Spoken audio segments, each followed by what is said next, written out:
Before we continue, I'd like to give a shout out, to raise my glass, to give a standing ovation to all the pets out there, to all the cats and dogs out there, to the tabbies, to the golden retrievers. Y'all are some good boys. To those weird dogs with bad attitudes that like to bark at me whenever I walk past them. I see you big time. To all the cats on the street that let me come up to them and scratch their heads. You are very good. You're wonderful, actually. To all the kitties out there, the orange cats running all around. I owe you a car. Imagine Alice Cooper with about 1/100th the money.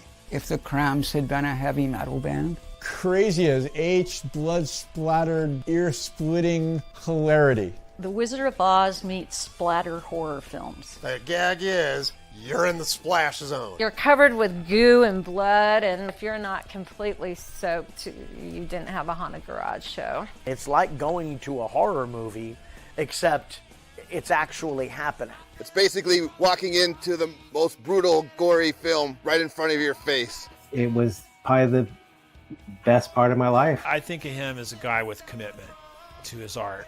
That's Dookie. I mean, he wants to take it as far as he can take it. You gotta see this band. Wait a minute, are you gonna get this? Oh, thank you.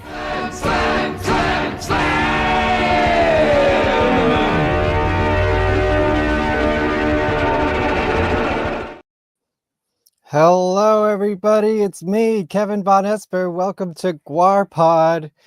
You guys are raucous. Did I say that correctly? Raucous? That's a strange word to say. You guys are filling up the chat already. Jeez, it's going to be a good one tonight. I'm saying the second longest running member of GWAR, and we'll get into the weeds about it and see if I'm correct. Bob Gorman is here today. And I want to start with a little story. I think I told this one on the Zach Blair episode, but whatever. I'm saying it again because it's relevant. It must have been almost April 20th, maybe 4/20, 2002. So this is, oh my God, 22 years ago. I was a senior in high school and I was visiting the college that I would later go to, SUNY Purchase, in Westchester County, New York. And I was going to their end of the year 2-day big festival called Culture Shock. And guess who was playing? The Locust. No, but also GWAR. GWAR was playing, but they didn't play because it got rained out and all the other bands moved into the student center. But GWAR, I think it's too big of a show to move, but it was cool. So we just walked around the campus, dicked around, and then two gentlemen walk up to me, and one of them says, "Hey, man, don't I recognize you from the front of the GWAR show in Poughkeepsie?" And it was Zach Blair, who I had no idea who the hell he was, because back then you didn't know what these people all looked like, especially if they were a new member. And with him, Bob Gorman. Again, I didn't really know what he looked like because usually he's got a mask on. And look, I have a rare. I'm guessing it's rare. Is this you? Does that look like you? Yeah, I'm getting a yes. And there's a Zach Blair. And look at this. How cool is this? It's on the back of a square from a Riot 13, what was it? Bad Luck 13 Riot extravaganza flyer. That's not a show I went to because I am alive. But I did see their side band once with the Mentors. Anyways, that's a whole other conversation. Are we ready? You guys, don't forget, you could super chat now. I don't really usually use that stuff, but I think there's going to be a lot of chatting in the chat. And if there's anything you really need to get out there, support the channel. Help me out. It'll be cool. All right, you guys, let's do it. GWARPod comes from on GWARPod. GWARPod.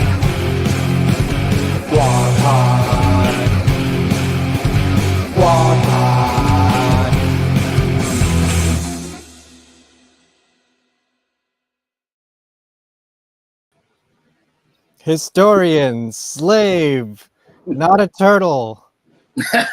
Bob Gorman. What's going on? What's up? So I gotta start right there in the middle. With me, do you remember Culture Shock? Oh, I do, because I hate shows that we don't perform. And I was really bummed we didn't play that show.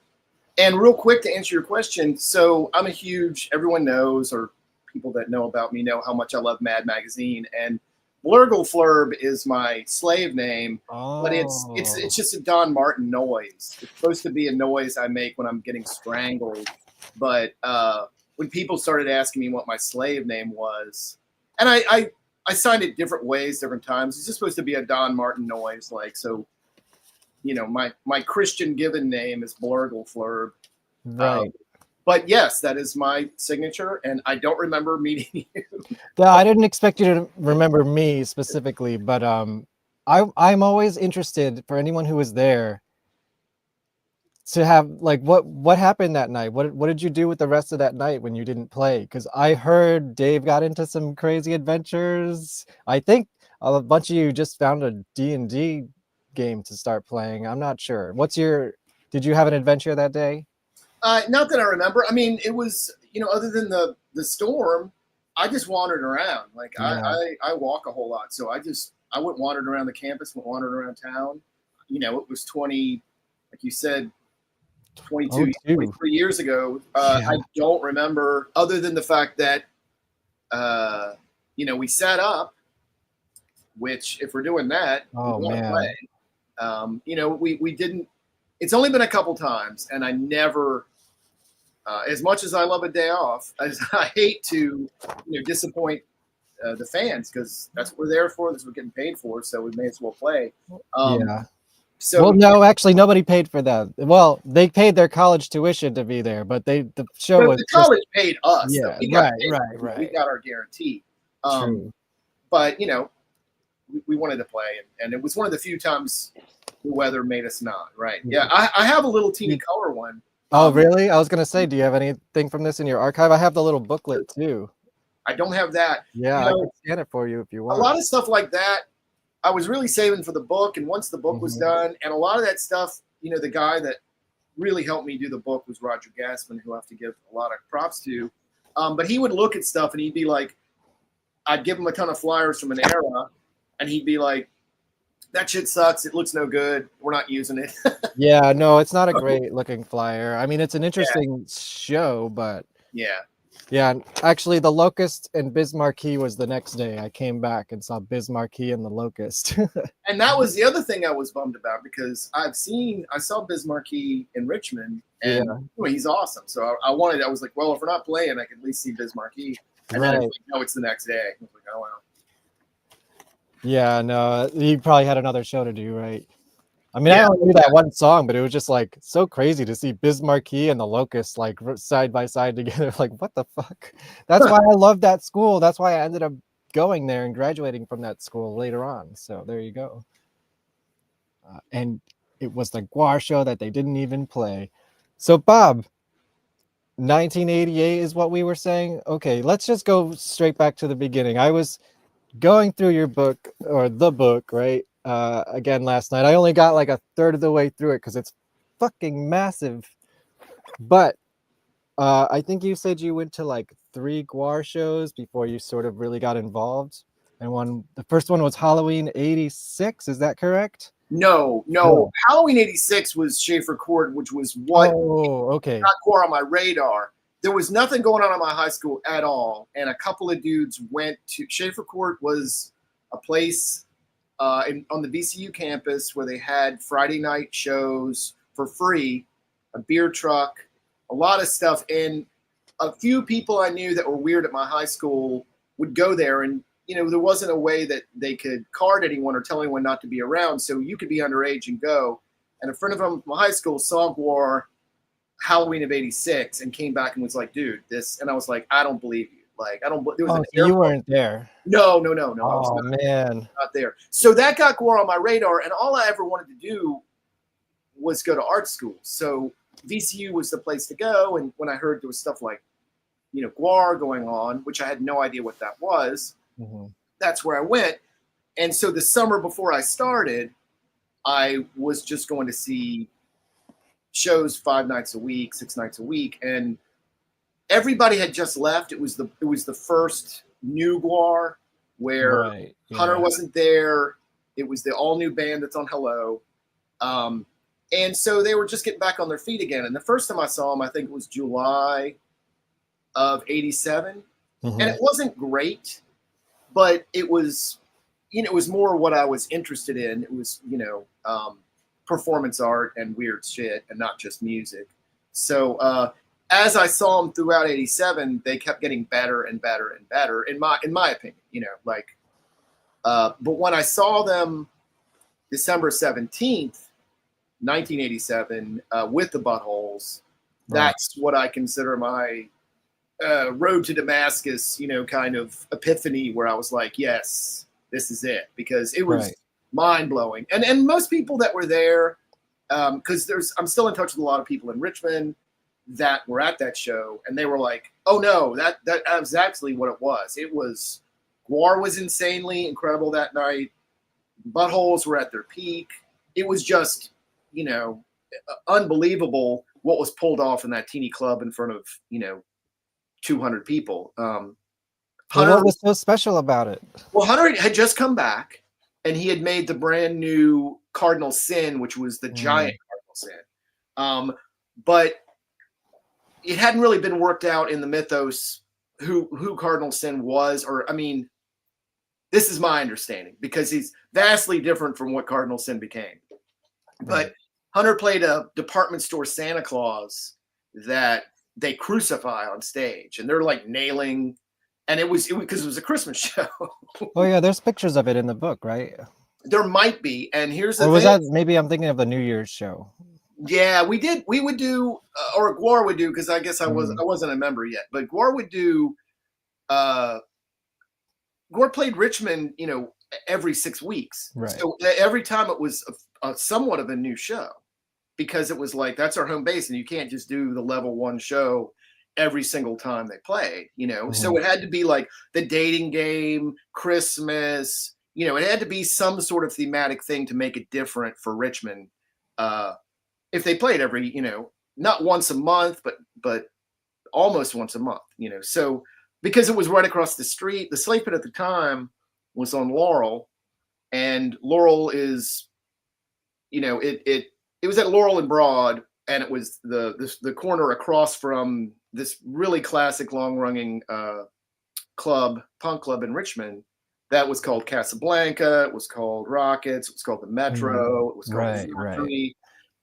So if you look at my book, there's probably 30 flyers from Rockets in the Metro, because sometimes Dave was so pragmatic, he would be like, okay, all we have to do is walk across the street and play a show. Let's do it, not get paid. And then everybody had a food tab at the Metro, and we'd just eat there because we were all so poor. Right. So a lot of times it was just a running tab to just feed everybody, and like I said, we could just walk across the street. And I think there's a lot of pictures I didn't get in the book of GWAR getting dressed upstairs, walking down the stairs, and just walking across Laurel Street and walking in the back of the Metro and playing a show, because there was no dressing room there at all, at all.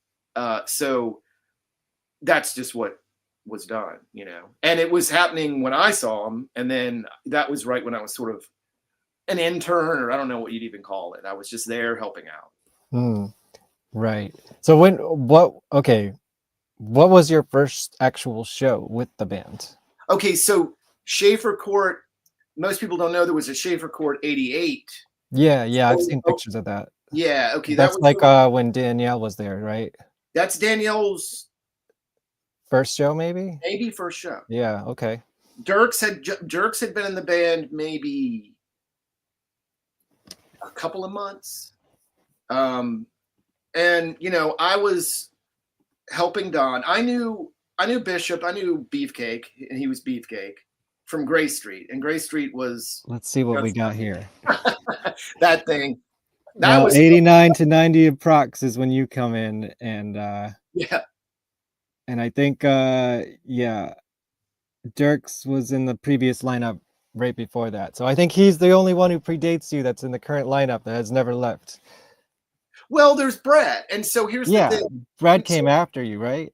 Yes, well, yes and no. He was actually a full-time member before I was. So I was a person that was around, and if there was no other person to go out of town and get their head cut off, they were like, okay, but I was like a second or third stringer. Right. It was Bonner and Scott were the main slaves, and then Danny and me were like the other guys that were kind of fallback. And so I was in school and had a job, but I wanted to do GWAR.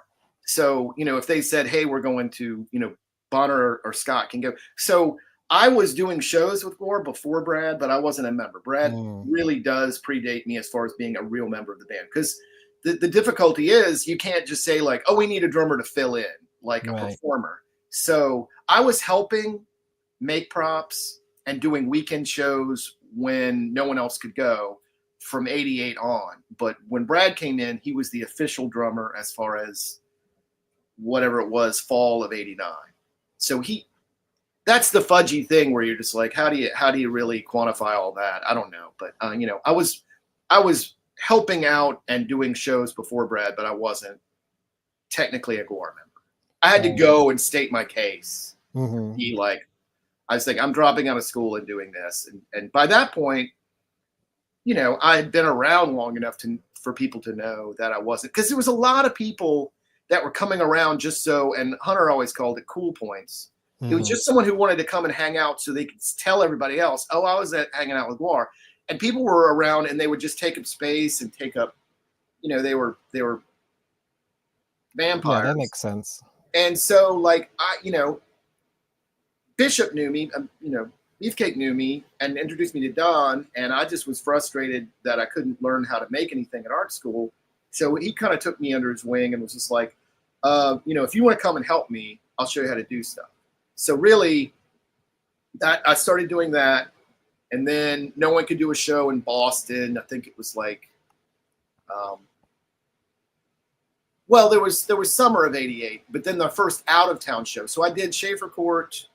I think it was July of '88, where I just was a decap, and that was it. The first time, because me and Bonner, we were the short guys, so we would always be decaps. Like you put a decap on Scott Crawl, and it would just. Oh God, yeah, you got to be like, ugh. Yeah. So jump. They were like, "Oh, you're around, you're helping. We need somebody to do that." So Bonner can be the slave, and Scott was this.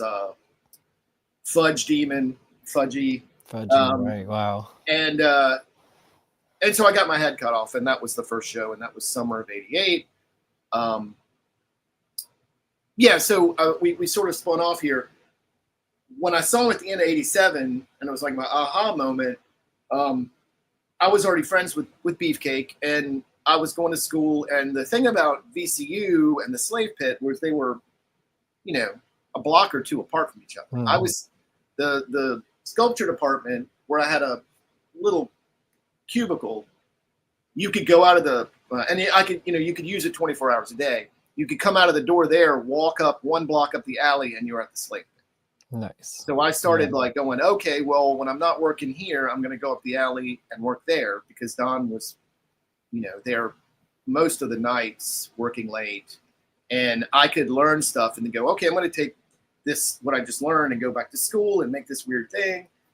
And everything at school, nobody liked that shit in the 80s. Nobody liked figurative art or monsters or skulls or anything. So I just slowly started putting more and more effort into GWAR and less effort into school. And, when I got asked to go out of town for 2 days, I was like, oh yeah, of course.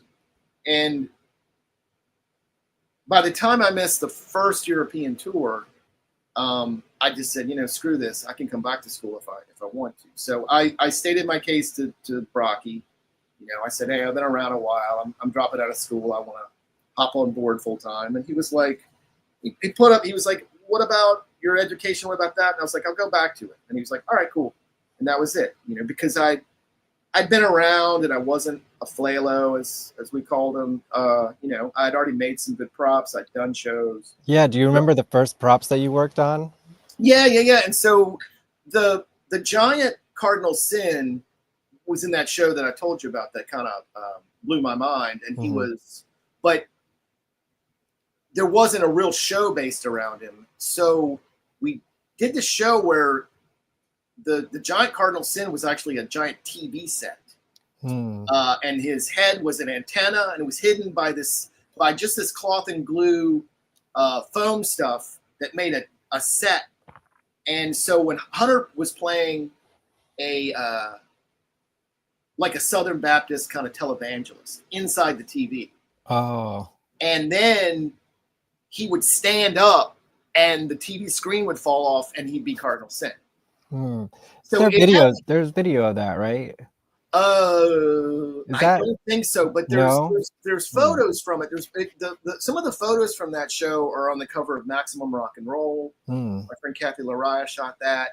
Is that cover with Flatus on the cover? Yes. Yeah. Wow. Yeah. That's Schaefer Court 88, Danielle's first show. You're right. It is Danielle's first show. But you know what? I don't know. She might have gone out of town and done a show. I'm not sure. I can't. Don't quote me on that one. Yeah. I think it's her first or second show. It's either her first or second. And so I helped make the TV set. Basically, it was just we were taking like styrofoam, cutting it into weird shapes like a TV screen. I made a knob, like a channel, knob. It was just cut styrofoam, glued together, wood glue, and strips of cloth. And we worked on that for the week before and painted it the morning of the show or something like that. And so that was just sort of like the easiest way to make something for very cheap. That was, it was pretty durable. I don't know. I think they took that show. They couldn't really take that show night to night on the first or second tour, but I think they flew some of that stuff out. I think they did that show at the I-Beam in San Francisco. I think they did it in a couple cities where they had played so many times and were like, if we're going to play LA and San Francisco, they had a good base there. They were like, we can't do the same level 1 or level 2 show again. We want to do this. So they were like, all right, we're going to do the Cardinal Sin show there. But it was never a show that ever got, we did it at the New Music Seminar in '89. I remember that. Oh, in New York? Yeah. I was let to come to those because, I was at that. And there's a lot of famous stuff from that. There was the Kurt Lowe stuff. Right. I was going to say, like, did you ever track down that, like, MTV footage? I mean, I know it's in that clip, but. Yeah, in fact, a lot of times when I was working with Scott, the director of the movie, first guest on this show, guys, go watch his episode. He is such a fucking sweet. I love that dude, man. I just saw him in Texas. Oh, nice. He's just, we couldn't have lucked into a better a guy to he's just a heart of gold. So I think everybody really responded to him because he didn't have an agenda or was trying to tell some, he just wanted to hear us out and have us tell our story. And so, yeah, Scott. But so when we sort of agreed that we were going to do it and work with him, it was going to be his movie. But if it made us look stupid, we'd say, hey, can you re-edit that? We didn't, that was the only thing. We were like, this is a positive story. Like we don't feel, like we've been ripped off or anything. A lot of bad stuff has happened to us, but we want to have a positive because that's how we feel about things. We're like moving forward, little engine that kind of thing. So Scott came here, he'd been filming us backstage and filming us here on and off for maybe a year or two. And then he came here to kind of go through my archives. And, he's like, oh, do you have a better copy of that where we can find this? And a lot of the stuff, the grainy, scratchy stuff is kind of what makes it really special. So it's like we didn't. I agree. Yeah, that's a lot of stuff I'm doing for my documentary. I'm just like, oh, this is actually kind of cool that it's fucked up. Well, Eno said, I think it's Brian Eno who said, the limitations of a medium becomes its hallmark. So like, Xerox, it's not like something that you like at the time, but then you're like, oh, that's what makes those flyers from that era look so That's what made GWAR look so scary, I think, back in the day, because it was so bad quality photos. You're not even sure what you're looking at. You're like, what is that crazy monster thing? One of the first shows I went out of town and did, it was like a handful in '88, maybe 4, and then in '89 there was quite a few more. But we would play this really teeny place in Manhattan called the Pyramid Club, and it was like it's still there, dude. Well, sort of. The space is still there. Oh yeah, there's a long sordid history, but I spent a lot of time in that place, so I'm very interested in all your pyramid stories. Yeah, so I think I did that with GWAR 2 or 3 times during '88 and '89. I heard once you all came out tripping and like naked or something like that as an encore. Yeah, I was there at that one. But the first time I was there, so the stage had no backstage. Yeah, it was like downstairs, the stairway, right? Spiral staircase. Oh, yeah. And then the drag artists were down there, and we had to share a dressing room with them. So we had to bring any of the monsters up this teeny spiral staircase. And back then, I mean, that was just sort of the norm. Mm-hmm. But we'd come up those spiral staircase behind, sort of the back line, and then come out and do a skit. And I remember this one dude, and this was like my 4th out-of-town show. There was this dude up front, and we got the costumes to look way better. And I think it was really the fact that we just went ahead and did it. And the costumes weren't great, but they had an aesthetic that people appealed to people. But the guy was tripping, and he just was screaming at the top of his lungs, "It's so real. It's so real." And I was like, I mean, we got egg noodles and food coloring and paper mache. And I'm like, wow, man, this is really affects people, especially if they're on drugs. I mean, for years, especially during the late '80s and early '90s, everyone I talked to was like, "Oh yeah, I saw you guys. It was the best show ever." What was the show? I don't remember. I was tripping. It was almost like that's what you did. You took acid and GWAR, and it makes sense, because then you're like, if you're paying attention to the storyline, that's fine. But if you're not, you're just like, holy shit, all this crazy shit's happening. I don't know what it is. Yeah, I mean, people kind of know what they're in for these days when you go see GWAR. Yeah. Back then, it was probably the first time they'd ever even conceived of something like that. Yeah. Yeah, pretty. Yeah, the first time we played Czechoslovakia, it was almost like and that was like '95 or '96. Okay. But it was like it was 1988 all over again, because they didn't know anything about GWAR. And as soon as we started squirting the blood, everybody, it was like the first time I went out of town with GWAR. Everybody was like, we had no idea, and they all ran to the back of the room. And then slowly they were like, oh, okay, this is what it is. And then by the end, there were like 10 people dancing around in the blood, and everybody else was just like, no. Yeah. And that was like really way into our career, Yeah, it's like what, Ragnarok era? Yeah. When we did it was Cardinal Sin. I do remember that. Here we have a super chat. Let's see. Big fan of you, Bobby. Recently learned that you and Dave M installed an art piece in my home of Chattanooga. Hope to see you guys there. Oh, not really a question, but I guess I can make it into one. Do you have any favorite or like notable non-GWAR art that you've made? Side quest question. I worked in Chattanooga with Muscle for a couple of months in 2003 when GWAR was sort of taking time off. And Dave Muscle was like my mentor in GWAR. By the way, I'd love to get him on the show. Yeah, I talk to him fairly regularly. He's just such a humble person who just really doesn't like to talk about himself. I think about him.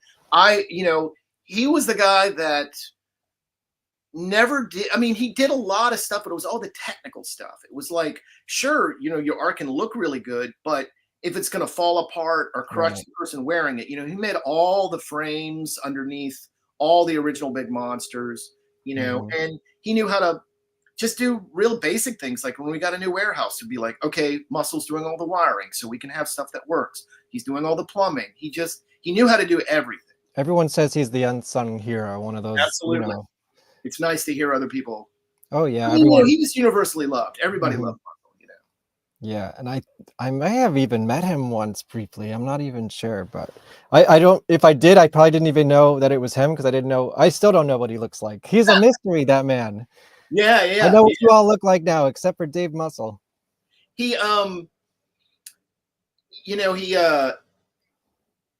he had a job the whole time at the Science Museum, so he could and he lived at the slave pit, so he could fund a lot of stuff. He bought the first school bus for us, and then we bought it from him.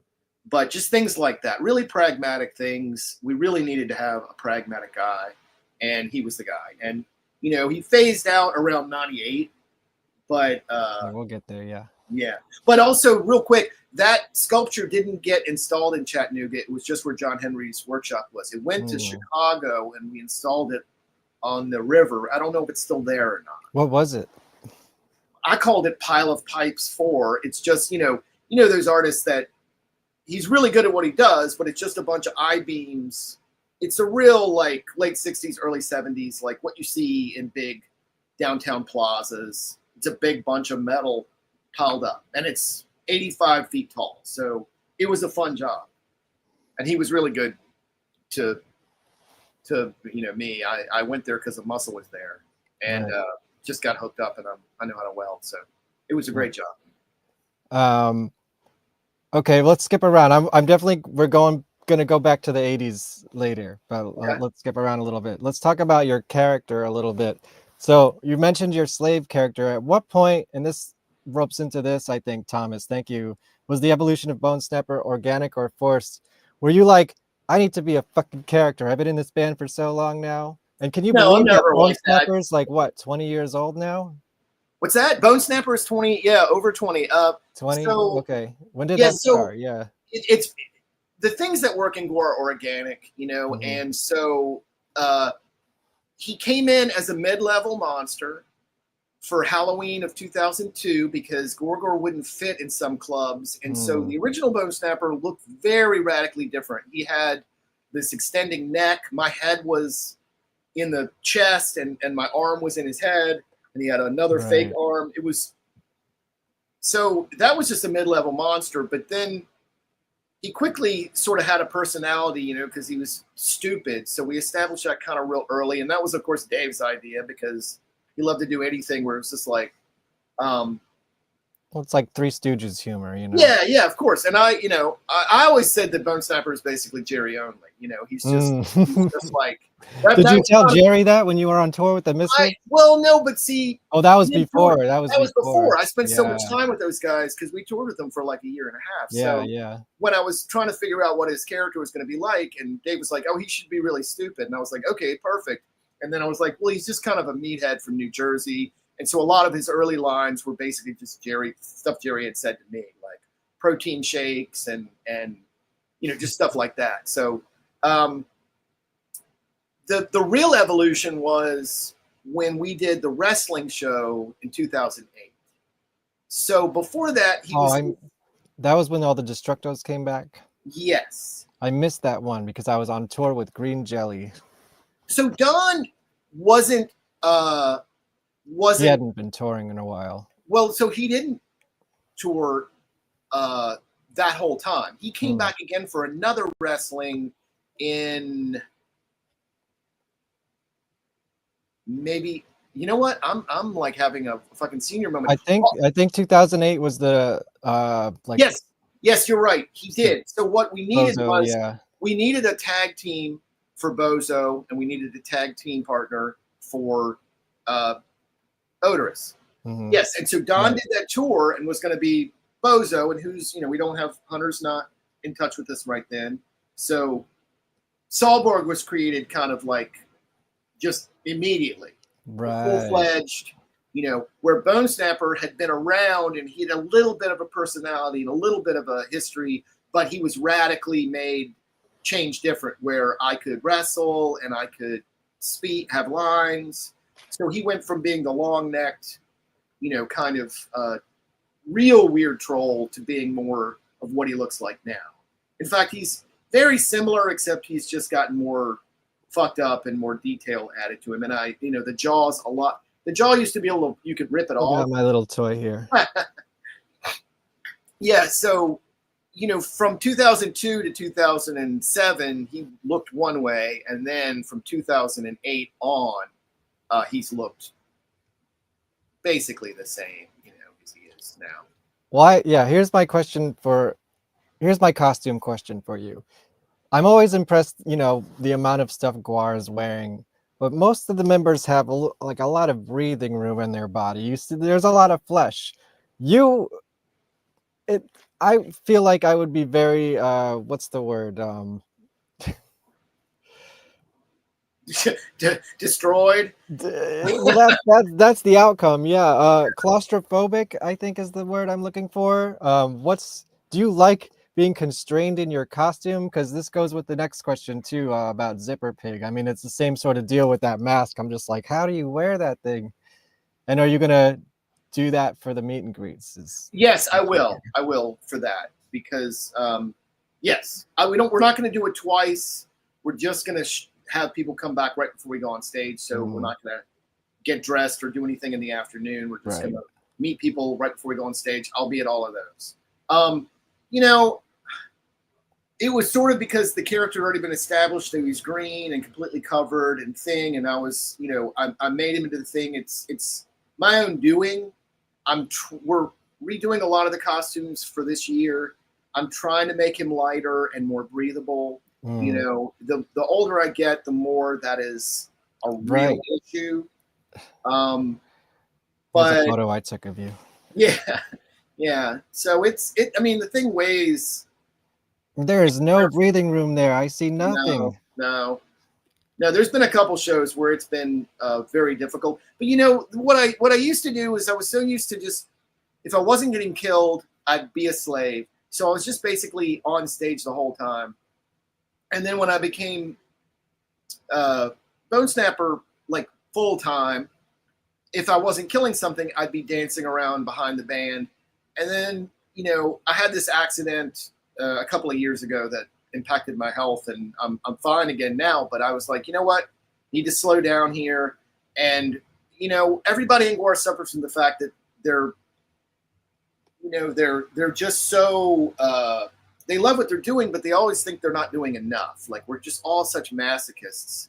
So I had to just go like, it's going to be okay for me to go out and kill something and then leave and go take my mask off and drink some water, because if I'm going to keep doing this, I'm going to have to slow it down. So yeah, totally. That was kind of hard to do for me, but in the long run, it's for the best. But I was like, I'm not out there the entire show.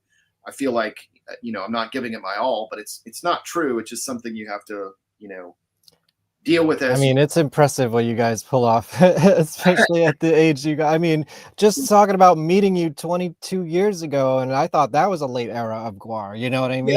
Yeah. Holy shit.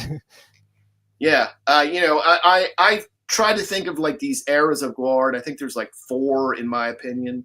And that was probably, part 3. Right. Yeah. And then part 4 has been like post Dave. Yeah, exactly. Yeah, and totally. Every time I think that as long as we give it our all and the content doesn't start, suffering, that we'll just maybe just slow ourselves down so we can continue doing it. But who knows? I'm always amazed at how long it's been, and I'm sure a lot of people that you've interviewed have said something to this effect, but it's like, when I started in 1988, if someone were to say like, you'll still be doing this, right? 2025, I would have been like, yeah. Yeah. It's pretty Oh, great. well, yeah. Speaking to the legacy, I did want to bring this up because it's awesome. And it's an amazing picture and a great article. Just wow, 40 years of GWAR. That's incredible. Although nobody in this picture was there at the start, but like, who cares, man? This is the people living it now. Yeah. Well, when people ask me, you got to get the young blood in there too, right? Oh, absolutely. Keeping you guys young. Absolutely. Tommy's a real shot. You don't have to move as much as long as you have Tommy on stage jumping into the audience and shit. Holy crap. Yeah, man. But when people ask that question, and they ask it a lot when the book came out, and they ask it a lot when we kept going, and I say, SNL, Mad Magazine, it's like, it's a different cast of writers, it's a different cast of performers, but it's the same thing. Yeah. I always accept it for what it is. Yeah. And like I said, if it wasn't the same thing, or if it wasn't something that people wanted or liked, we would stop, or people just wouldn't support us. Right. You know, but Oh, yeah, yeah. I think, you know, that's why I always push the art collective side. You know, it's not the same. There is really hard. It's hard to say there's other things like us, because we're like Alice Cooper and like Kiss, but we're also like Monty Python and like SNL. You know, we're not, you know, really like anything. We're, you know, there's been very few, you know, there's the Fireside Theater. There are collectives that do stuff in popular culture, but they're not bands. You know? Right. Yeah. No, you guys are definitely a completely unique thing, and yeah, often imitated. But like that's why I always tell people the things I like the best are like they're so hard to describe because they're so unique, but they're also, you know, have elements of pop culture, or like can be put into the pop culture. It's not just avant-garde music. It's like there's some good catchy tunes in there, you know? Yeah. That's a part of it. It's got to be like good too.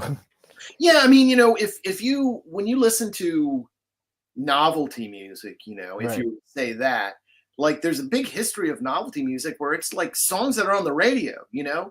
Yeah. If it's just a gimmick, you know, it wouldn't be, you know, it would just be, it wouldn't last, is what I'm saying. You know, like, yeah, there's a great book I just read about the history of like novelty songs, and you know, there's not that many. It's not like a thing that is, as you know, other than Weird Al. I mean, Weird Al is holding the fort down, you know. But it used to be more of a staple of like mainstream, you know. And I didn't actually realize it until I read this book. I was like, oh yeah, you know, in 2000 there was that United States of Whatever and When I Got High, and they were like big radio hits, and that might be the end other than Weird Al, but I'm digressing off of GWAR. But yeah, like I think there's a spot in there that we fill, and it wouldn't work if it was just weird costumes and shitty songs. You know? Are you in that book? No. There's no mention of GWAR in the novelty music book? No, because well, no, I don't know when it came out. It was a used book that I found in well, GWAR's been around for 40 years. It's true. So back to the magazine, you know, a guy I've known, it speaks to the people. I think the people that own that magazine really didn't want us to be the cover, but the people that run the magazine are people that I've known for a really long time, and they were like, you know, this is a great story. They fought this, is what I'm saying. And I'm really happy. It came out great. Yeah. Some great stuff in there. Yeah. And there's the early on the roof of the dairy, right? Yeah. Were you ever at the dairy? Let's go back to the 80s. I'm going back to the 80s, guys. I see your questions, and don't worry, I will get to them all. Did you ever like hang out at the dairy or live there? Well, no. I 801 Broad, the really sort of the second main slave pit. I lived there briefly. The dairy was being closed when I started hanging out. So I broke in there in the middle of the night, right before they tore it down and rebuilt it, because there's only 3 original walls left of the condos that are the dairy now. You know, that would be a great documentary or a little mini thing on all the different weird art movements that came out of the dairy and how it fits into Richmond history. But you know, GWAR, really the ethos of GWAR is really very similar to the dairy. You know, it's like it's an art collective, and it really was molded much by the dynamic of the dairy. And so like the fact that, you know, Death Biggie having a space, the Alternators having a space, Hunter having his movie set, Chuck and Don having separate things, and then all sort of Chateau working. of Sin. Yeah. So, you know, really how it works to this day in a very democratic manner is very similar to that. And so I think it shaped a lot of that. But no, I missed the dairy scene. But did you ever get to see any of those side project bands? Like before GWAR, did you ever see Death Piggy or Oh yeah, well, so Death Piggy continued to get back together until Sean Sumner died. But when GWAR was first taking off, Dave, was like an investor. He was like, I'm gonna put my, fingers in a lot of pies and see which goes. I think he really wanted to. Russ always told me that he really wanted Death Biggie to go somewhere, but Sean and Russ were like, we're not going to be a touring rock band. We like doing this, but we're not going to really go outside of Virginia or do anything other than weekend shows. So that kind of limited that, and I think that's why he really. But I saw Death Biggie many times in, they didn't really stop until Sean died, and that was '96. They always did like one or two shows a year as a reunion show. But when I first really started to see shows all the time, late 86, 87, 88, 89, Death Biggie was still playing once a month.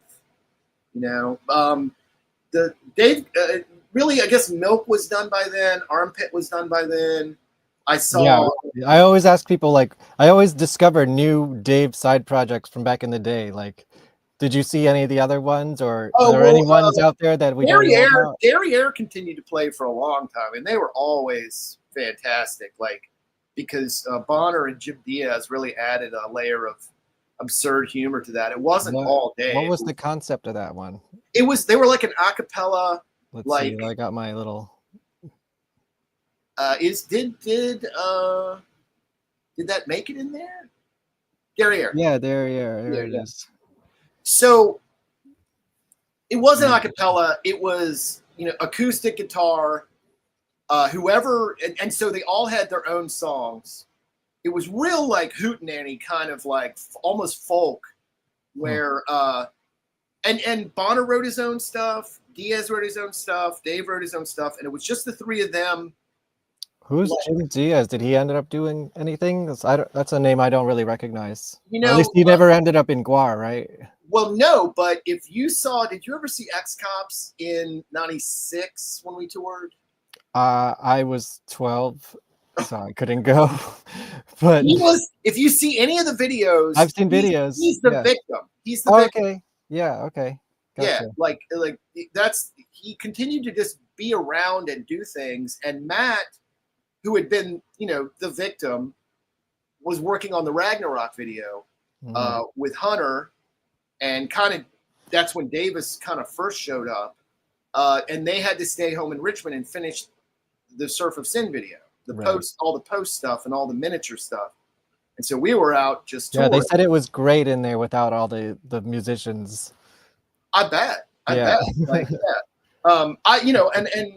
I probably would have preferred to do that, but I was in X-Cops and it was a shit show. That tour was a shit show. It was a lot of just kind of leveraging GWAR's popularity to get a band nobody knew about shows, and a lot of it was 8 paid.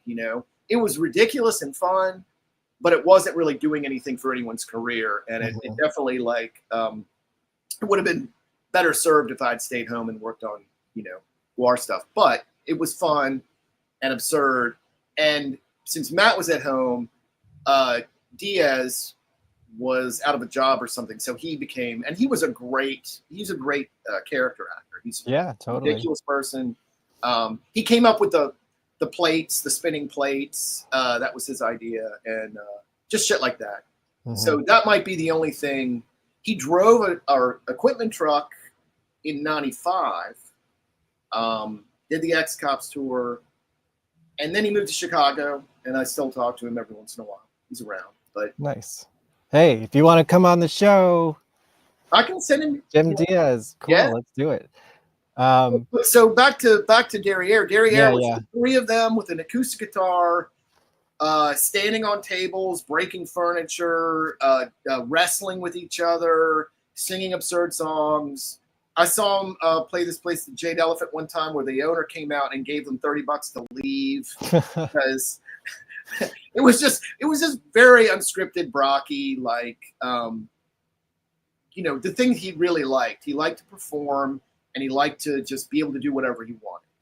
And it was no constraints. So he always had those side bands when GWAR got too constrictive, and so eventually that became what DBX was. When all the other ones went away, he could always do DBX, right? So that was his outlet where he would shoot paintballs at Homer Simpson's nuts and dress up like Osama bin Laden and all that other insane stuff that was made me, a huge Rocky fan from day one because he's the funniest fucking man on the earth. Well, here's something I like to ask people about side project bands. So I know I've heard there's always lots of ideas thrown out in the slave pit. Some of them catch. The X-Cops became a thing. But then there's other ideas like, say, the Satan skins. Oh, yeah. That, like, never came to fruition. Is there anything that comes to mind that, like, never quite made it out? The idea of the slave pit in our heyday was that it was going to be that, but Right. we realized, like, a lot of times those things, we never made it work financially where those things didn't become a drain on GWAR, right? There's only so much of us, and you keep adding people. It's like a pyramid scheme, so there's just not enough to go around. If we had been better businessmen and just been more like Prince, where we signed someone or we created something, had other people do it, wrote all the music, and then had them go and touring. Well, that's a good idea. Yeah, that's what we should have done. But we were all like, "But we want to do it because it's the Right. fun part." So, Right. which is really bad business, but we're a bunch of weird artists. So, it kind of made it so we really couldn't, other than we did Prestige, which was obviously like that's an old trope for GWAR, which is have your self open up for yourself and then get booed off stage, or just it's hilarious because most people in the crowd don't know and boo us. And then you did that again with like the olderists, right?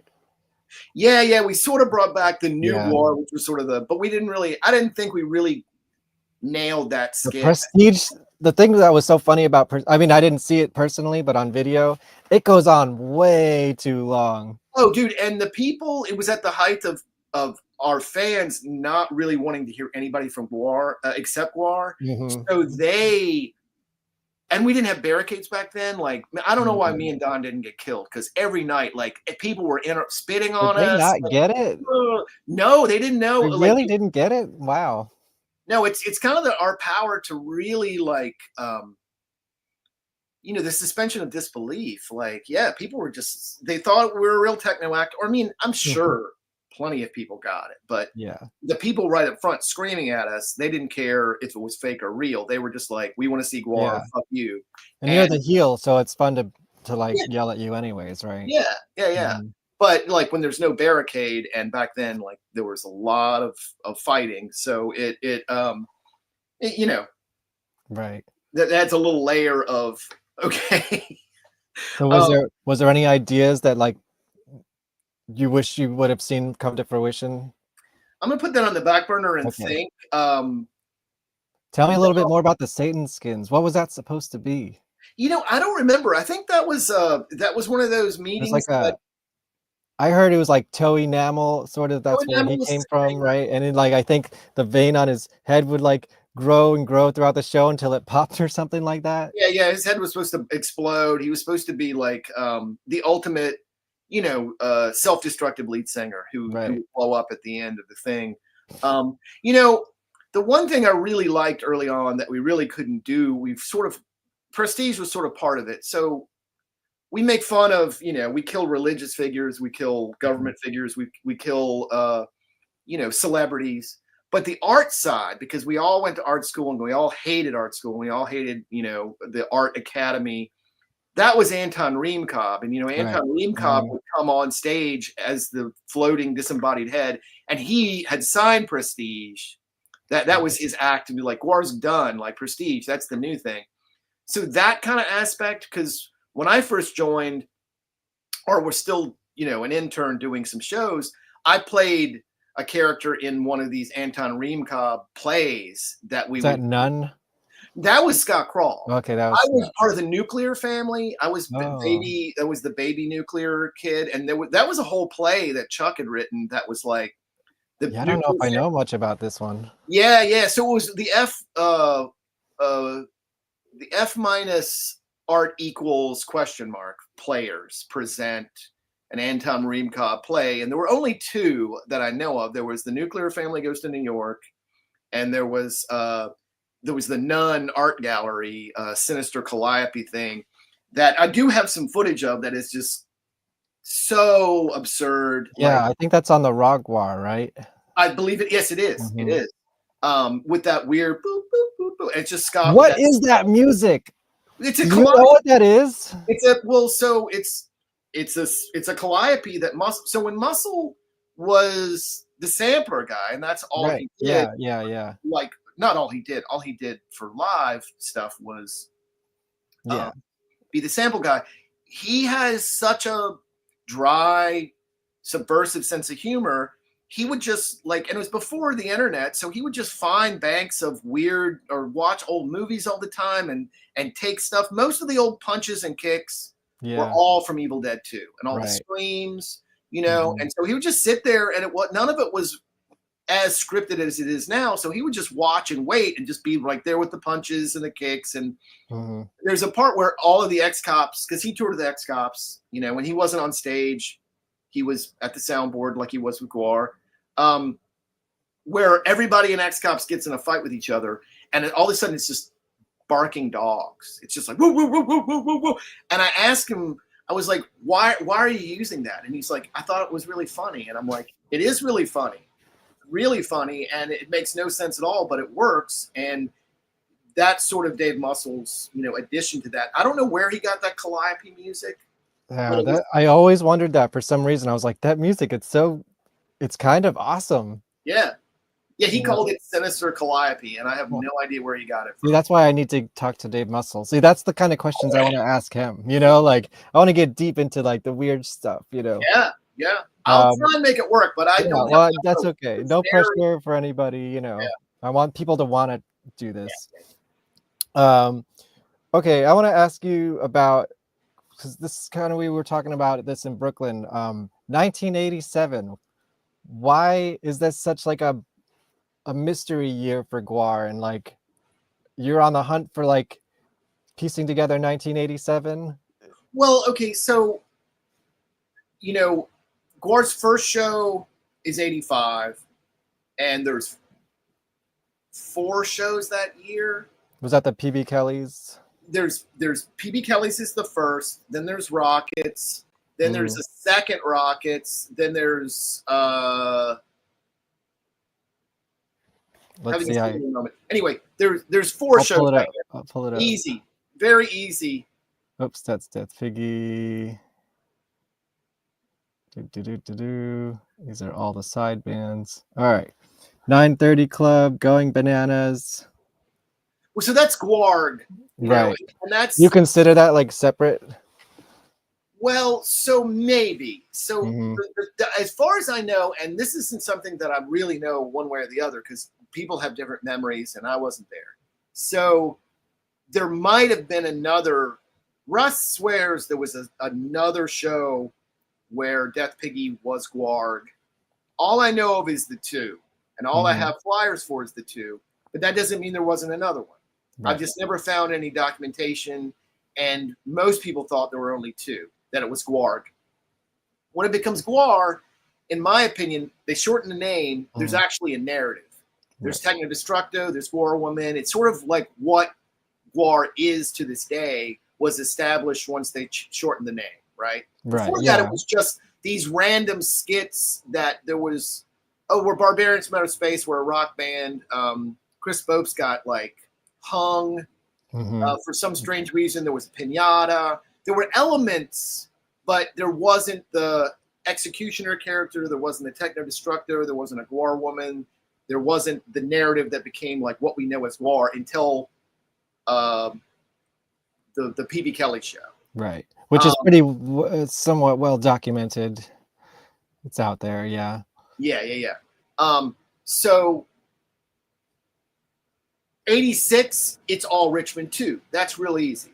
There's only 5 or 6 shows there. Maybe 4. Yeah. Bloodstone, Rockets, Schaefer Court. That's what we got here. Oh, so the other thing back then is that I'm having a hard time with, not really a hard time with, but how to quantify it is in hardcore, which sort of paved the way for GWAR. Hardcore is sort of dying about the time that or like the first wave of what we call hardcore. But the thing that Black Flag set up and the network of clubs that GWAR could key into, part of that was a lot of times you play 2 shows in one night. You play the all ages early show, and then you play what they call the drunk show. And there's plenty of times where I'm like, okay, GWAR played that night, but actually GWAR played that night twice. And that's listed on a lot of the flyers, but it's not listed, but it was a thing. So I never know to say like, oh, is that 1 show or is that 2 shows? It's really 2 shows. But half the time the flyers didn't say that. Anyway, it's a difficulty being the nerd archivist to say like how many times GWAR has played. Okay. Well, that's what I love about you, though. Yeah.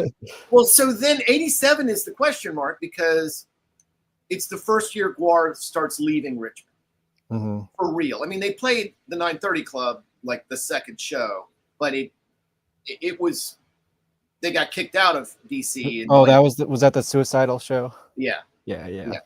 So 87, Dave didn't keep any records that I know of. So 88, he has, they're bad, but they're there, and they're you can make sense of them. Even though a lot of stuff changed and he booked shows on the fly, he added them and he added how much they got paid. There's books, is what I'm saying. And even though they're crazy hard to try and figure out, there's a record that you can at least lay down and say, okay, oh no, that's right, that we canceled and we went over to that warehouse and played. And then you can ask people the right questions and go like, yes, the show did happen that night. There's a framework to work around. 87 is Wild West. I know all the shows they played in Richmond. I was at, a lot of them. And then I remember if I missed them, people told me about them or had the flyer. It was the first year that they had the school bus, they had the new band, they were leaving town and just trying to make money and just being out of town for long weekends because everyone had jobs. So it was always, Morgantown, the beach, DC, at another club, Boston, somewhere within a couple of hours that they could get to do 3 or 4 shows and then get back to Richmond for Monday morning. New York. Yeah, right, exactly. New Haven. So North Carolina, I finally got a flyer for the brewery show, but it's basically no records at all, and they were leaving town. And so it's really hard to puzzle that together. And, I have as much as I can find, and I remember people talking about like everyone's saying, well, when we played the brewery in 87, be like, okay, finally someone just put one of those flyers up. I'll just do a search and things will show up, but it's rare that it's not a flyer we've all seen hundreds of times, so that's why 87 is a mystery. GWAR was leaving town for the first time, but Dave hadn't really had the acumen to say, I need to have books with money coming in and money going out. Right? He does that in 88. He does that in 89.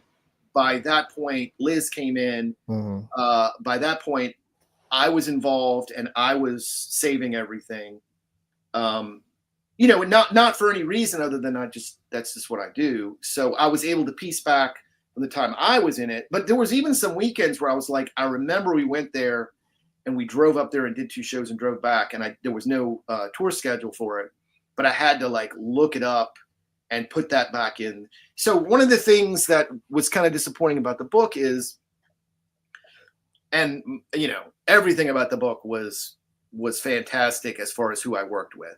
It was more disappointing that to make a price point of $60, the pages could be only this. So, there was a lot. I had so much more that just couldn't be put in, or you were going to have an $80 book, and we were just concerned. I'd buy an $80 book. I know. And, I know. most I have a limited fan base. Yeah. And I know that most people that bought the book instantly said the same thing, but we were really trying to figure out, we didn't have metrics really at that time 10 years ago that we have now since we started GWAR.net with Jason Leckberg. He has well, I've known for 15, me and Jason used to work together.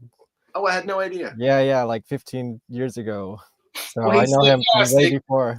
Now we can say like, oh, this is how many people will buy this the first day. This is how many people will buy it within a week. And this is how many people will buy it within, that's all metrics. But when I started working with Roger, he's like, where are your metrics? And I was like, we have nothing. What? So we were just saying like, in order to, and what I'm always trying to do with any project that I put that much effort into is trying to win people over to our side. Like, I know that the fans are going to buy, anything we put out there. They're so loyal. They buy everything. And it's, it's what keeps us in business. But what I'm always trying to show what GWAR does to another audience. And I don't want to alienate them by the cost of, because a coffee book costs $60 now, but an $80 one, that's gonna, like, a person that's gonna try to find out about GWAR, they're like, oh, I'm not paying that for something I really don't know much about. 60 still reasonable. So we decided on the page number, and then a lot of the stuff we had for it, one of which was a list, which was very incomplete then. Well, not very incomplete, but it's more complete now. Yeah. Was every show GWAR ever played. And, for me, well, so, I still feel like there is going to be something that gets put in along with. Please. Yeah. I'm working on it. Do you have like a spreadsheet? Like, how do you stay organized with all this stuff? Just like what started out and what was really the way that was helpful for the book and helpful for the documentary is, archivists use all kinds of criteria. And there's no, like, when I've gone to the Valentine, when I've gone to the VCU Special Collections, when I've gone to University of Richmond, no two people do it the same, right? It's by subject matter, it's by year, it's by, and I just thought for me, the way my mind works and the way it's going to be chronological. I'll just make a Word document for every year and just throw information in it and then maybe sort it out later. Like, we built this, we did this tour, this guy joined, this guy left. Pretty simple, just remembering it on a calendar, from the time I was involved on. But then it was like, even when I first started, it seemed to be shrouded in mystery. You'd say like, well, when was Death Piggy GWAR? When was the Alternatives GWAR? Like, I had to ask everybody the same questions. I was just interested because, I was something I was a part of, and there wasn't any of these clear answers to anything, I think it's important. Yeah. I'm getting like a lot of the same sort of things with the Haunted Garage documentary and like piecing that together and asking people questions about 30 years ago. And, here's the date on the spreadsheet. Here's if there's any media from it, what it is, who is from, the set list or whatever. It's just like all different columns for like this, that's how I do it. Well, the one thing that I think and why I know that at some point this list will be put somewhere where people can access, because, as a super fan of like the Buttholes, and as if you have a list of shows and you can go like, well, I saw them in DC in '89. What show was that? And you can go to a list and go like, there it is. That's the date. Because people don't keep a lot of that information. If you didn't get a flyer, if you didn't tell the flyer down, you're like, oh, I saw him.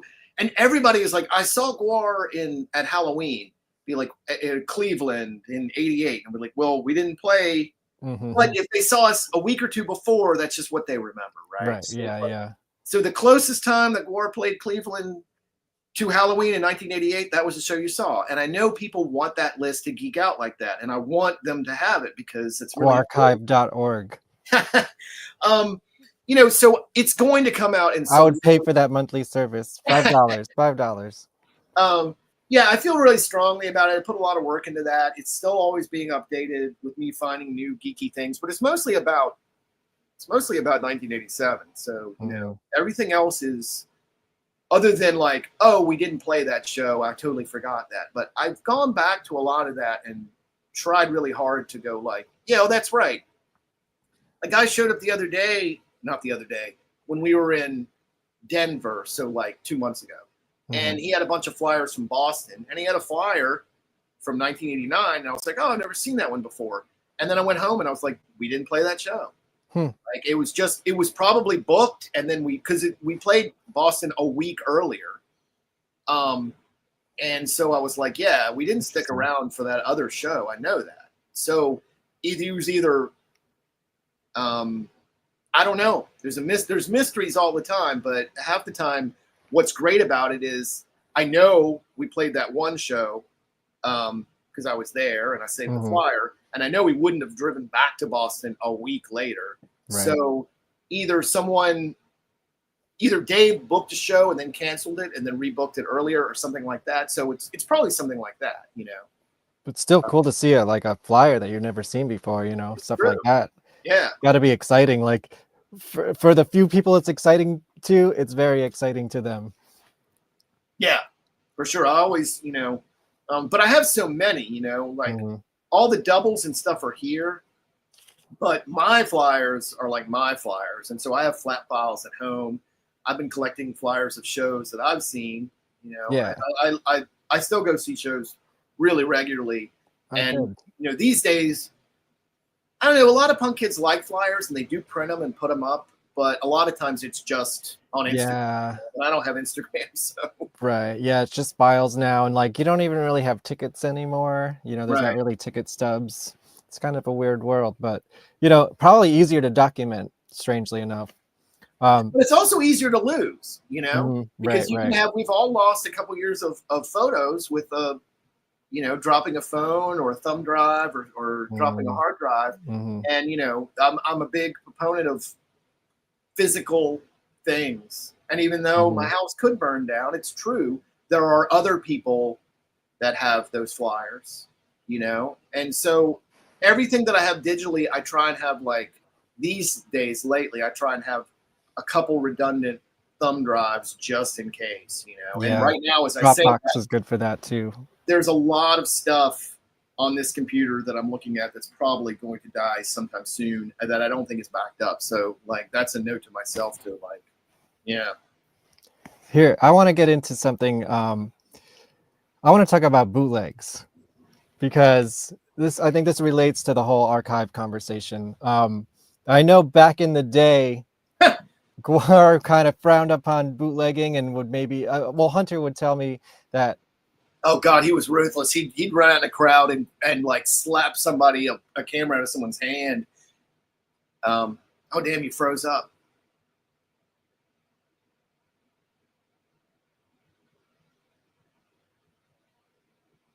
What do I do?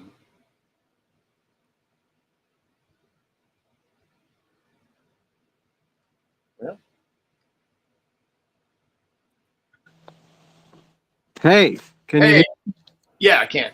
Yeah, it's talking about your computer dying and my computer just fucking shut off.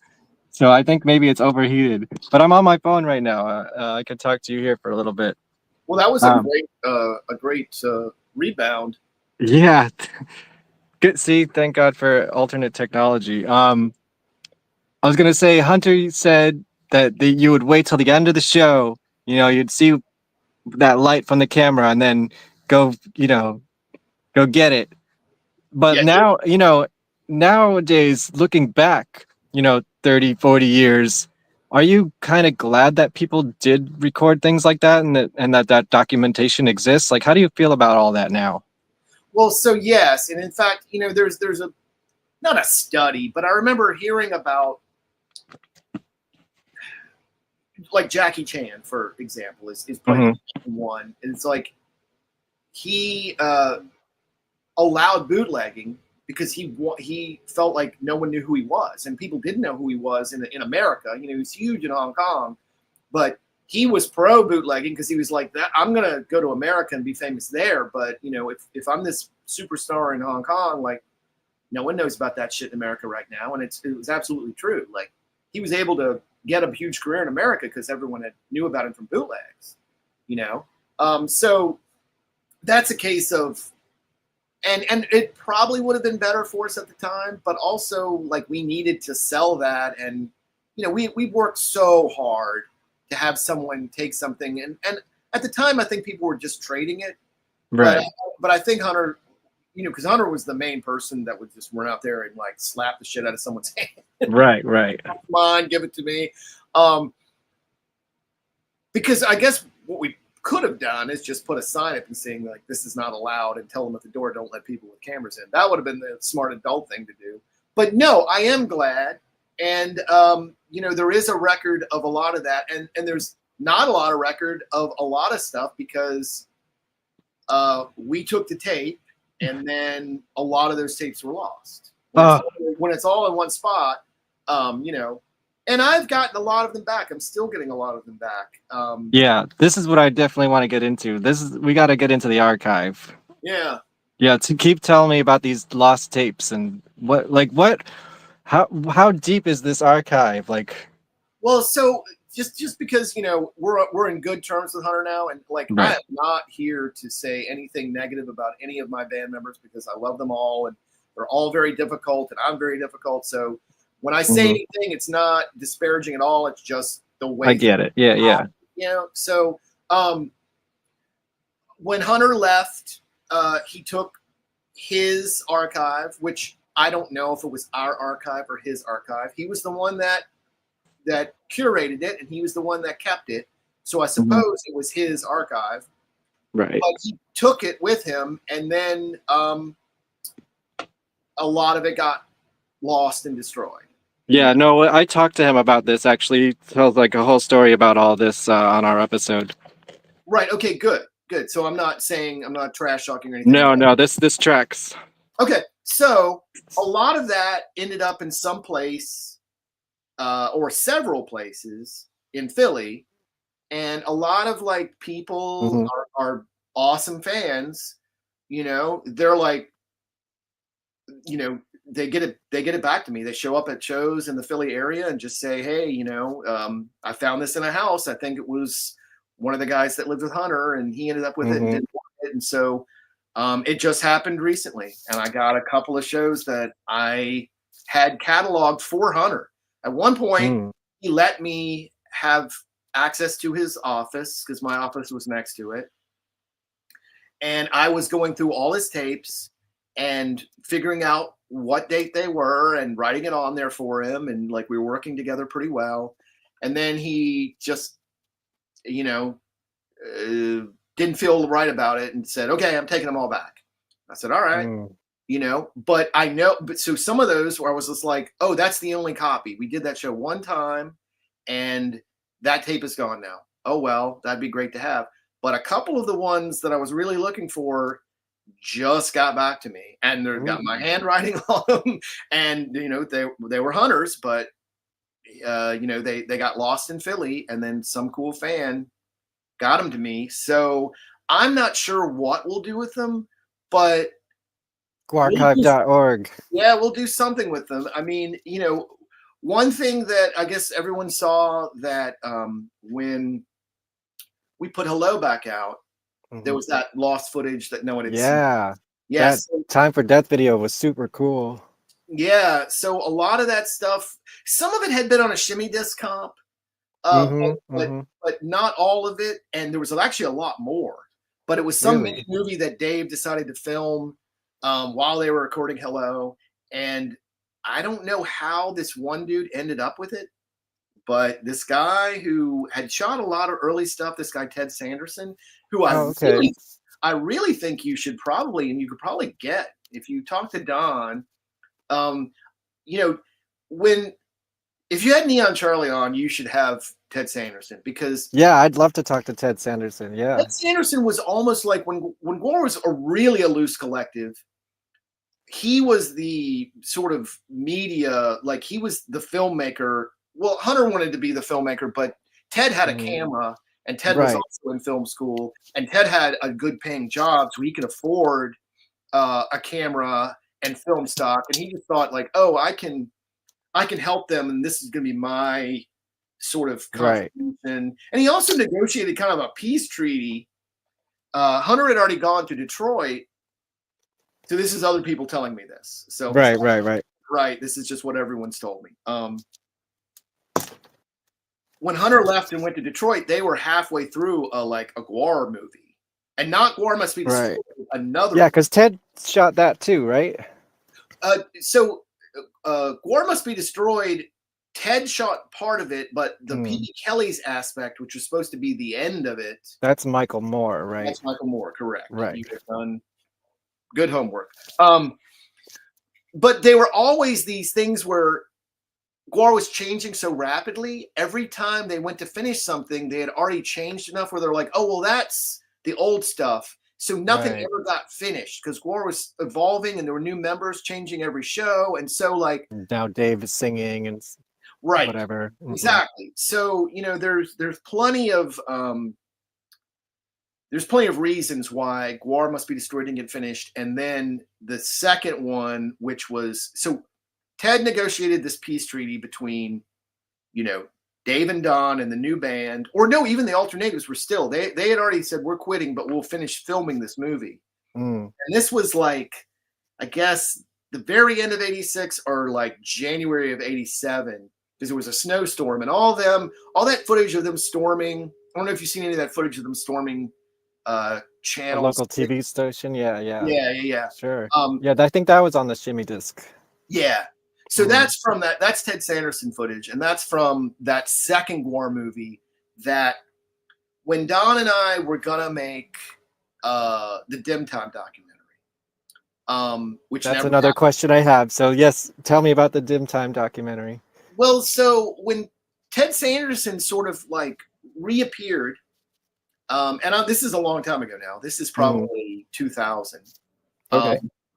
He had a lot of stuff. And Hunter was gone, and Hunter was basically like, he took his archive with him, but he was like, oh, you've heard of Ted Sanderson? I was like, of course. And he goes, well, he just called me and he's got some stuff. And Hunter was in Philly by that point. And I said, oh, is it cool if I call him and like meet up with him and get copies of that stuff? And Hunter was like, yeah, here's his number. So Ted came over and he had like Super 8 reels. He had like just all this great stuff. Oh, sorry, I'm back. Yeah. Which one is me? Okay. I'm back. Sorry. No, you're all good. So Ted came over and we hung out and I said, it's great to meet you and you've got all this stuff. Can I make copies? All that. And he was like, yeah. He's really, really mellowest guy ever. Great. So I moved to New York. GWAR's on a hiatus. I get back to New York. We're doing GWAR again. Everyone's doing GWAR. Violence is coming out. Right. Don and I started talking about the footage, and I said, there's a script. There's this movie. It looks like all the elements are here. Could we edit this together? He had Avid. He was doing a lot of editing at that time. I was like, could we edit this together as that movie? Is there a way we could do that? But it didn't have sound. Like the problem was it wasn't like synced for sound. So we went, we had a bunch of meetings where we talked about it. We're like, is that realistic to dub people's voices in? And we really didn't have a script. We had a script that had been radically altered. So we really weren't exactly sure what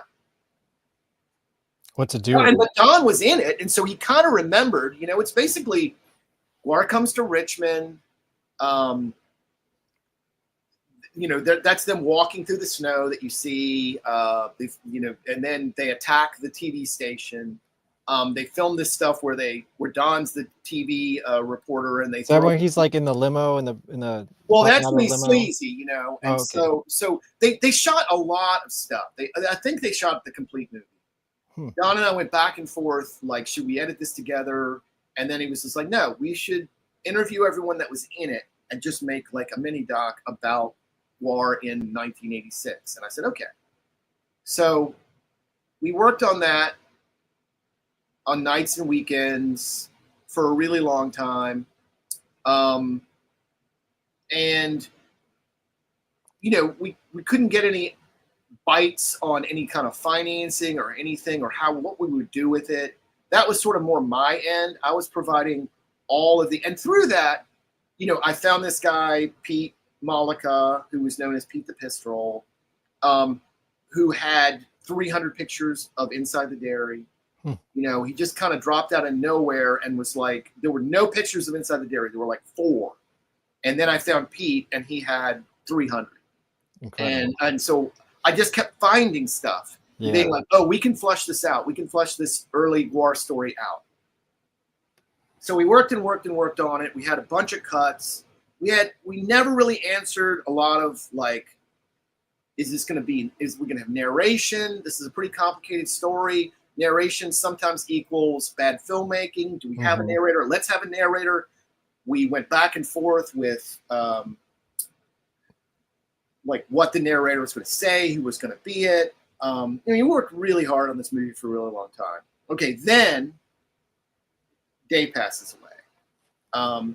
He's not sure what's going to happen with GWAR. I've been working with Roger for about 4 years now, and we get a bite on the book. So the book's happening. I've got backing. I've got like, oh yes, okay, there's a publisher. Get an advance. This makes everything easier. Like this is happening. So I'm like, okay, maybe I can get some juice off the fact the book's coming out to get some interest in the movie. So I take a rough cut out to LA. I go out there for my little cousin's bar mitzvah and just to get away because it was really bonkers here. There's a lot of like tension and Is that when you did that Green interview, the movie crypt? Yep. Yeah. And so I showed him the documentary and I showed Roger Gassman, who had some people that had made movies. I showed people in Hollywood who had made movies to get feedback. Because what it had been is me and Don making a fan movie for GWAR fans. But my whole thing, and like I said earlier in this, is that our fans are going to support whatever we do. My main mission is to try and get more love to this. And I thought this documentary about the early days would really resound with people about doing something you love. And I think this is our chance to go beyond our fan base and win people. So I want to make this as big as we can possibly make it. Yeah. So I showed it to people in LA. And not like LA people. I'm talking about GWAR fans who also do cool stuff. Roger and Adam Green and all these people. And they all said the same thing. They were like, it's awesome. It's an awesome, as a GWAR fan, it's the ultimate GWAR fan movie. But it's not going to do that for you. It's not going to mean it's too complicated. It's too weird. You really need to. And I said, I really believe in what you're saying. That's how I feel about it. So I came home. And Don and I had a meeting, and we got into a huge argument about it because, I felt like those guys were right, and that's what I'd felt like all along. So we left the meeting.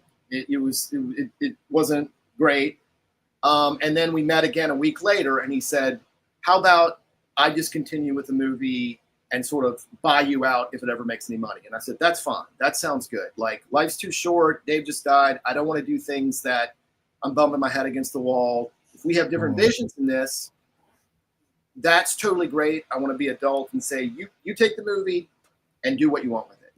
And so that's what happened. And I guess, he's worked on it. I'm not sure where it's at. At one point, we had I think since the New God documentary came out, it's kind of been like, well. Right. But it is a thing where it still should happen. When Scott approached me, I said, well, this is more about what I was going to do, but it's going to be your movie and we will support it.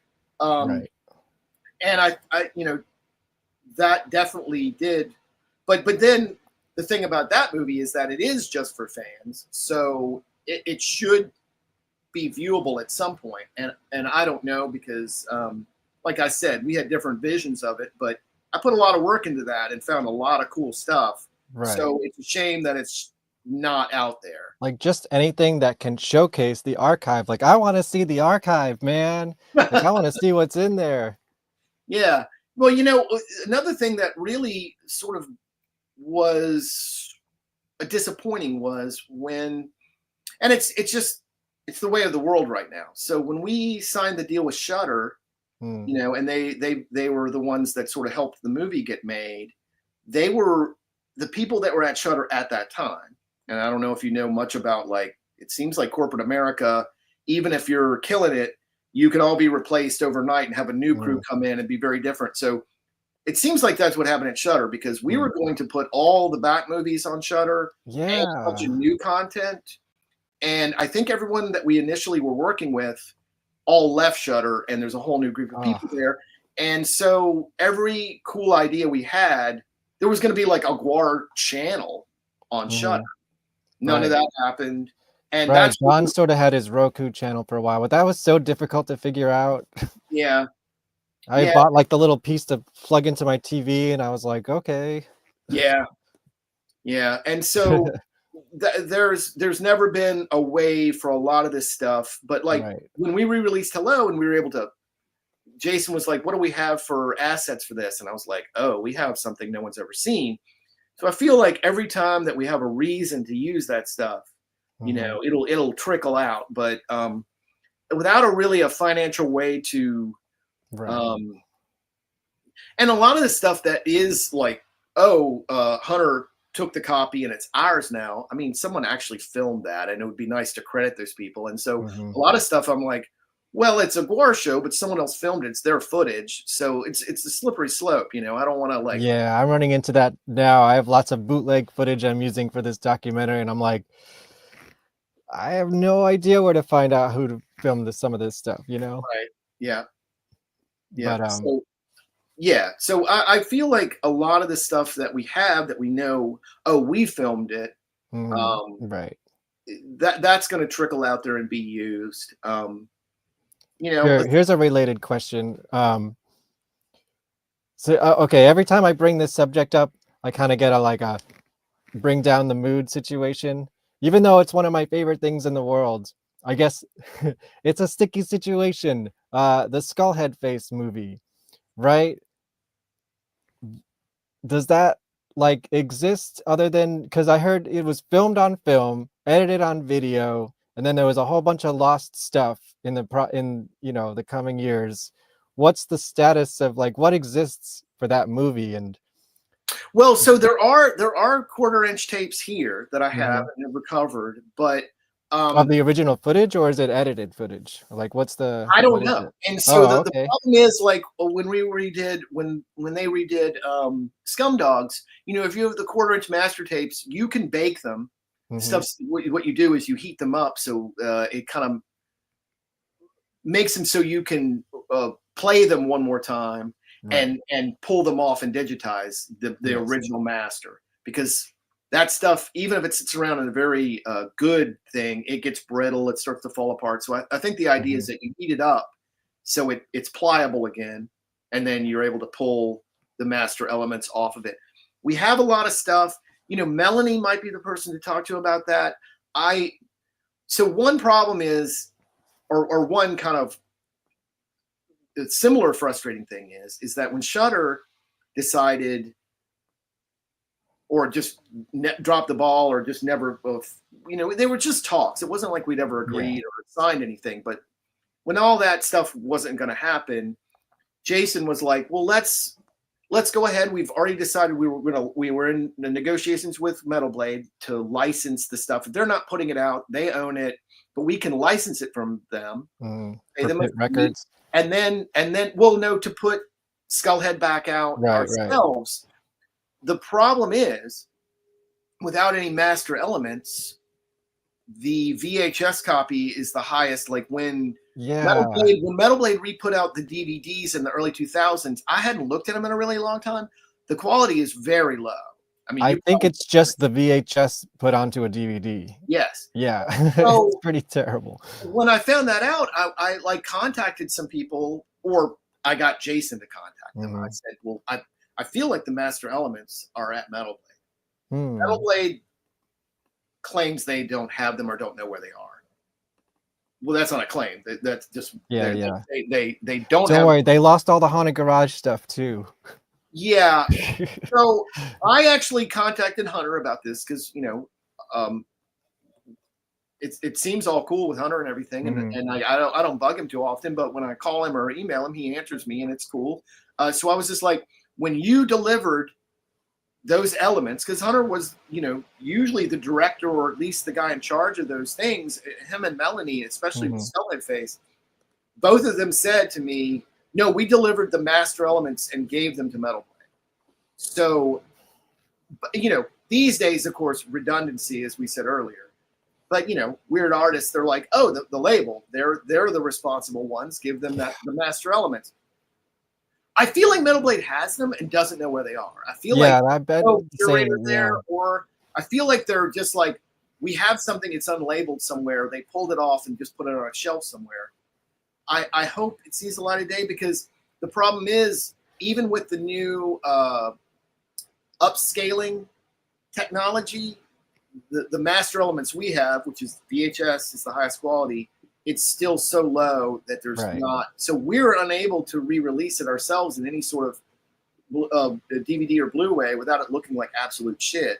So the idea that we could do something with some of these other elements, I don't think we have them all.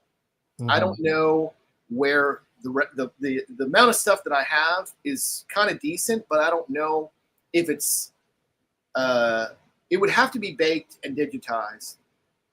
I think if we were like, okay, there's a budget for this, there's enough of a demand, we'll do that. But those costs get real expensive real quick, right? Yeah. And unless there's some sort of like, and the fact that we actually, the stuff that we own with Metal Blade, it's like, their Metal Blade paid for it. Metal Blade owns it unless we buy it back from them, which is always a possibility.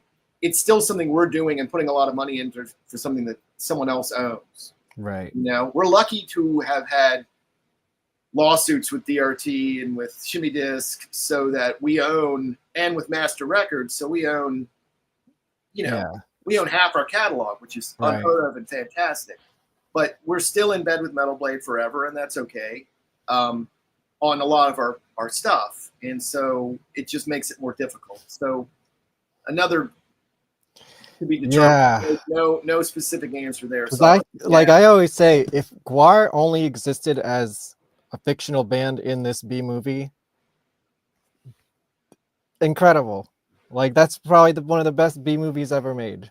And I'm sure everyone can say like, oh, it was gonna be better. Like, I wanted to do this with it, that with it. It was a heartbreaker. I know for Chuck and Don and Hunter, it was really kind of the moment where everyone sort of realized that the dreams that they had starting Slave Pit weren't going to be exactly what they thought. And I know it broke Don and Chuck. Yeah, when I asked Don, his face just like sunk, and I didn't even know any of this stuff yet. So I was just like, I just want to talk about this thing that I really love, and he's just like, oh. Let me tell you. But you know, the other thing is, and I think I've probably said this a couple times before, is that some of it is on us, you know. But we were the creative side, and we thought like, oh, our management and Metal Blade, they'll do what we want with it. But Metal Blade's a metal label. They're not a cult. Like it was supposed to be a midnight movie kind of. And this was filmed in 35 millimeter. I mean, that's incredible. I know. And so, you know, none of that stuff happened. And if we had the right management at the time, they would have been like, okay, we get a lawyer to like puzzle this together and say, they're going to have the rights for this VHS release, but we're also going to partner with, you know, an art house or something and make that happen. It was just, we gave it to them and it's like, do something with it.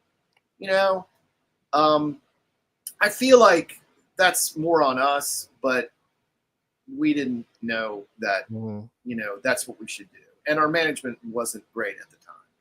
Right. Okay. Well, I think we had that conversation. Here, let me get back to some of these chats and break this up a little bit. Hey, Bobs, this is from Sarah. Any upcoming projects, GWAR or otherwise, that you're excited about?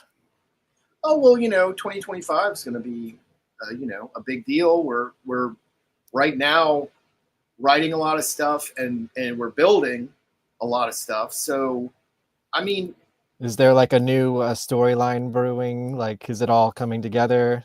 Yeah, well, you know, we have so many things to build just with the new band look that, and we have enough of the things that we know are going to be in the show that we're started, but it hasn't all come together yet. And that's okay because, I mean,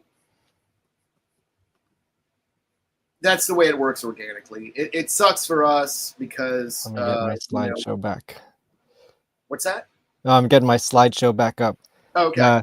There's some art too. I'm gonna insert this here now. I like to do fan art with the members of GWAR.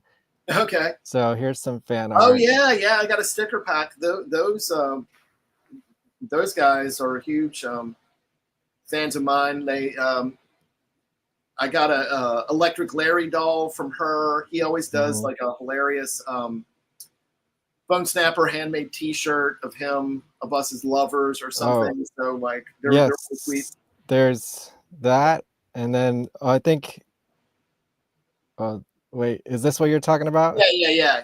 Oh yeah. that's disturbing. Yeah.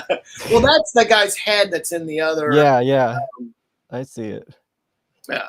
And then there's GWAR memes. Oh, where's your disco record? Because I think I was the one. I think I asked that question. I'm trying to figure out this other thing, but most of that was I just get some dumb idea in my head, and I was just, I don't do a lot of social media, so when I do, whatever, like, it strikes my fancy that day. There is a weird song that I'm trying to finish and get recorded, and it's more of a novelty song. It wouldn't fit with any kind of metal album. But, we've discussed doing more stuff like that. Don't Need a Man. And yeah, but we've also discussed more things like doing small things like the way things work more now. Like instead of just waiting for a full album, a bunch of like singles and stuff like that. So the thing that I want to do, that I've got this really dumb idea for Bonesnapper song, is something like that. But it's not a disco song. It's more of a schlocky 70s Sigmund and the Sea Monster kind of feel to it. Franz, that the Johnny Whitaker song from Sigmund and the Sea Monster. It's more like that. It's just this dumb idea that I had.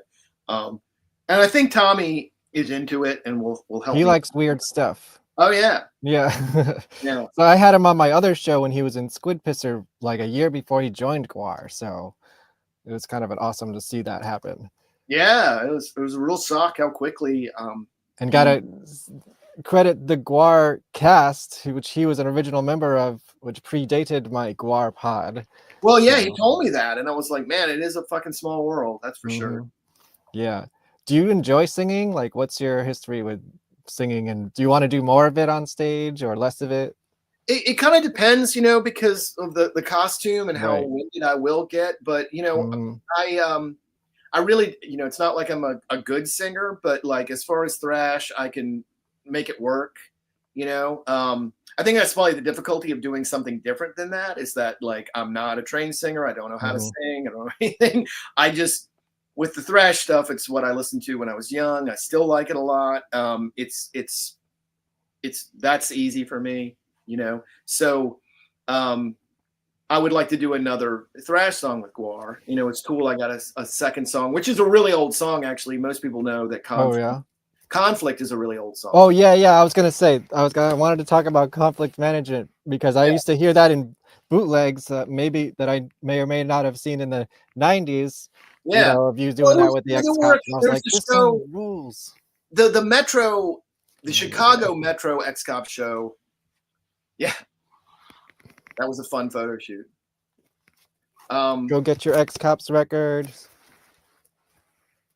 Yeah, so Pete wrote that towards the end of X Cops, and it was sort of, I guess, what he told me at the time was like kind of a ministry song, and it has that beginning that is very ministry. Well, there's definitely the GWAR ministry connection. So yes. So oh, that's another archive question. Go on. It came together really late, and I wish it had come together before when we did the 7-inch, because I'm not really on. Yes, Bring Back Junkie and what's the other song? Beat You Down. Those were. So I wasn't on that 7-inch, which is fine, but I wish that song had come together and been on that. Where is that? I got it here somewhere. Yeah, that was a good one. There it is. Yeah. Yeah, I am. I know it's probably too late to request songs for the set list that you're going on tour on a couple days, but these songs rock. Yeah, I can't reveal mostly because I don't know it. What the set list. I've got my first practice tomorrow at 3:30, so I'll okay. do that and see. Well, so we don't even know, but here I'll advertise for you. Your tour starts in a couple days, and I will be at the last one in Ridgewood, New York, which is technically Queens, but on the border of Brooklyn. TVI is a really cool place. So I'm excited for it. Yeah, Nick from Municipal Waste, he was just here, and he told me that he likes that club a lot. So yeah, I've heard it's good cool about it. And you got some GWAR related bands opening, of course, the US Bastards and Belushi Speedball. So that's very exciting. Oh yeah, man! It's just alumni all over the place. It's gonna be fun. Yeah. Yeah, is Jameson gonna be on that tour? Because I think he was like injured for a little bit, right? I don't know. Like that was the idea that it would be an alumni. Right. I hope he's there. I haven't seen him in a while, but yeah, that was the whole idea that people were responding to really well. That it was going to be, you know. Yeah. And then of course, usually do this at the end, but Static X tour, that's pretty cool. Yeah. And with Dope, so I'm assuming AC Slade's gonna be there. Man, you're asking me stuff so like. Yeah, I know. That's a more of a into the ether question, but. Well, but a lot of stuff is because I am preoccupied with the past, and the present stuff is more about the art side of it. When we book a tour, I just look and say, well, okay, I won't plan anything in my personal life for that time period, but I really don't pay attention to where we're playing or who we're playing with. Just if we get a question, can you guys do the show in this venue? And that usually goes to Matt, but like a lot of times he'll ask me and we'll look at the stage plot, but most of the time that goes to him and the stage manager, and we'll say like, okay, we'll shoehorn this or we'll do this over here. But most of the time I don't know what the tour is going to be because I'm more preoccupied with just making sure the costumes are done, that the art is done and stuff like that. And like Jason and the label, I mean, the management had been asking us for a 40th logo forever. Oh yeah, that's the other thing I wanted to ask. Who made this logo? So I did the drawing, but I had to do it on tour.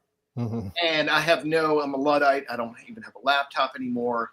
And so Matt did a fantastic job of coloring it because we were on tour. I got it. I had a scribble of it. I finished that, inked it on tour, scanned it, gave it to Matt. He colored it. I think it looks fantastic. Usually I like to do everything myself because I don't do as much. So, but I wasn't able to, but I was so happy that we worked together this well and it came out looking so great. So yeah, I'm pretty freaking slow. Matt will knock a new design out in 2 days, and I just sit there laboring with something and redrawing it 16 times because I never can feel like it's good enough. But whatever. So yeah, I drew that. Matt colored it. It looks great. Come to Brazil, yes. I mean Chattanooga. Man, we haven't played Chattanooga. Go ahead and hire them. Yes, get a booking agent to get them to. That club we used to play in Chattanooga, I don't think is there. That weird old rundown warehouse. But email Tim Boro at say we. Yeah. Yeah. Let's see what else we got here. People are obsessed with this Kids Next Door thing. I don't know why, but like, is there anything you want to say about it?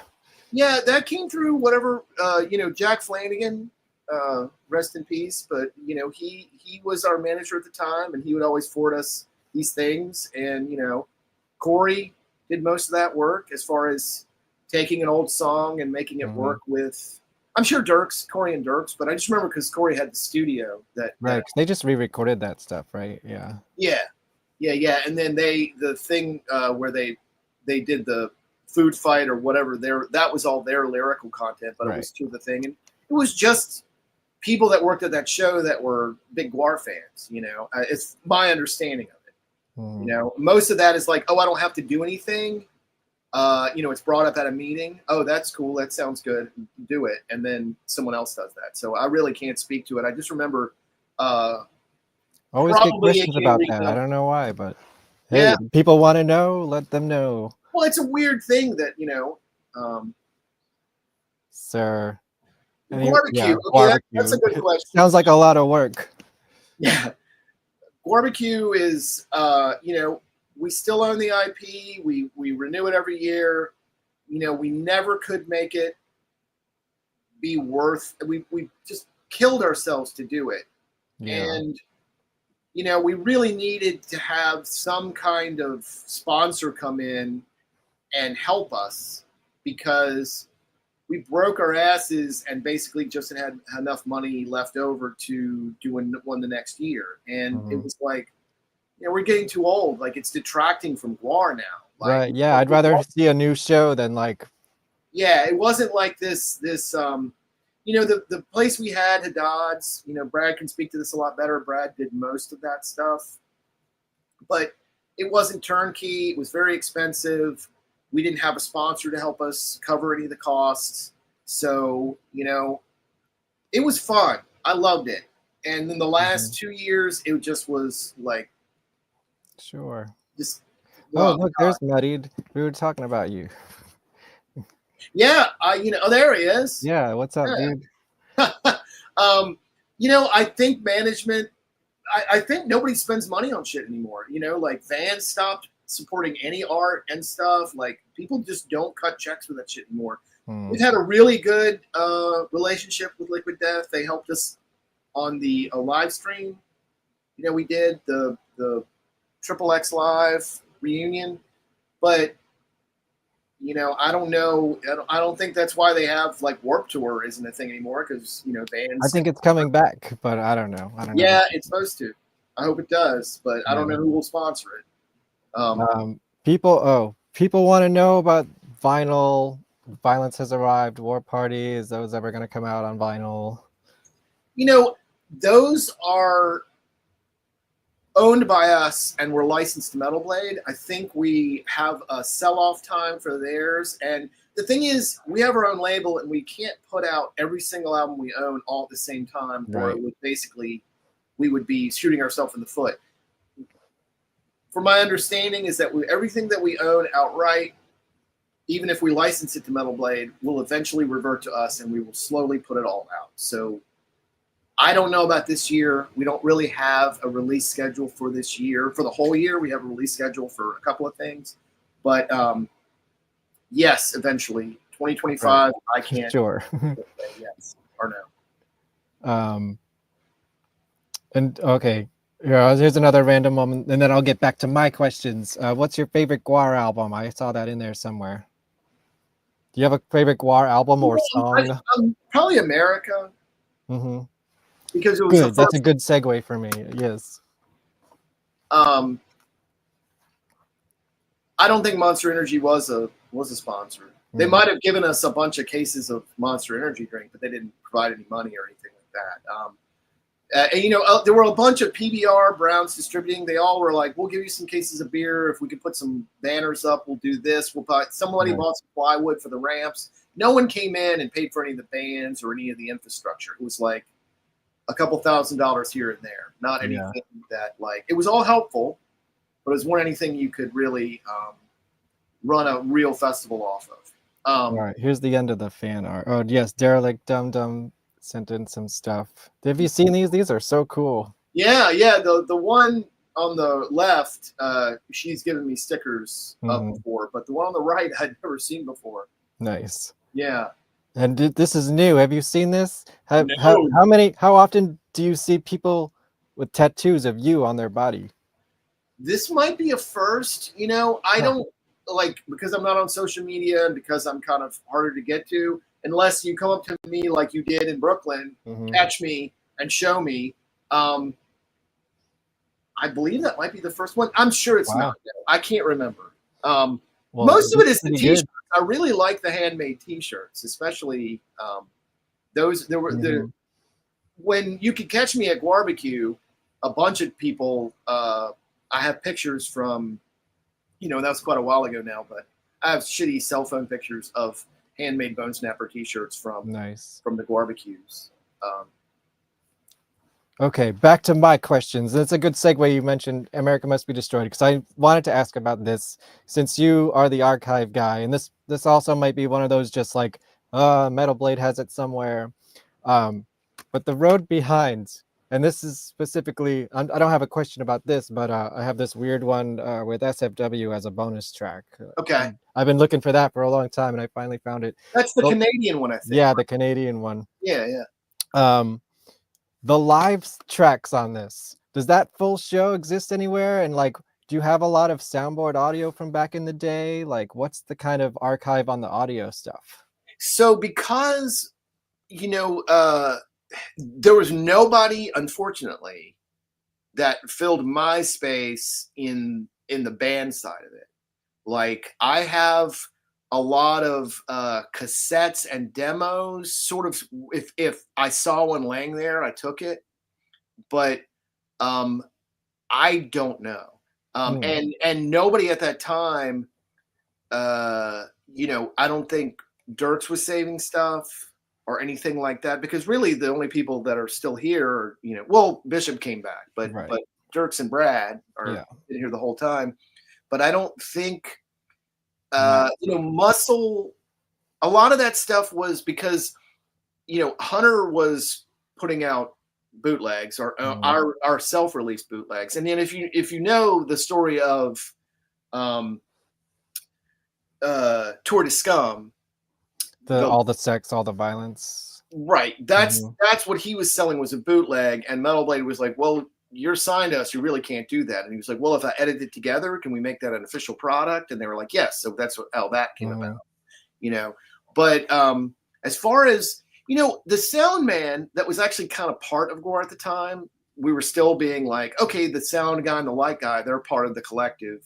They're like, is that Scott Wolf? Scott Wolf, yes. Okay. Scott Wolf might know where that stuff is. Because some of the best live recordings I've ever heard, and there's actually a bootleg of that full show on video, except the encore. There's no encore, so we don't get the awesome "Have You Seen Me" part, but that does exist, and the show is incredible.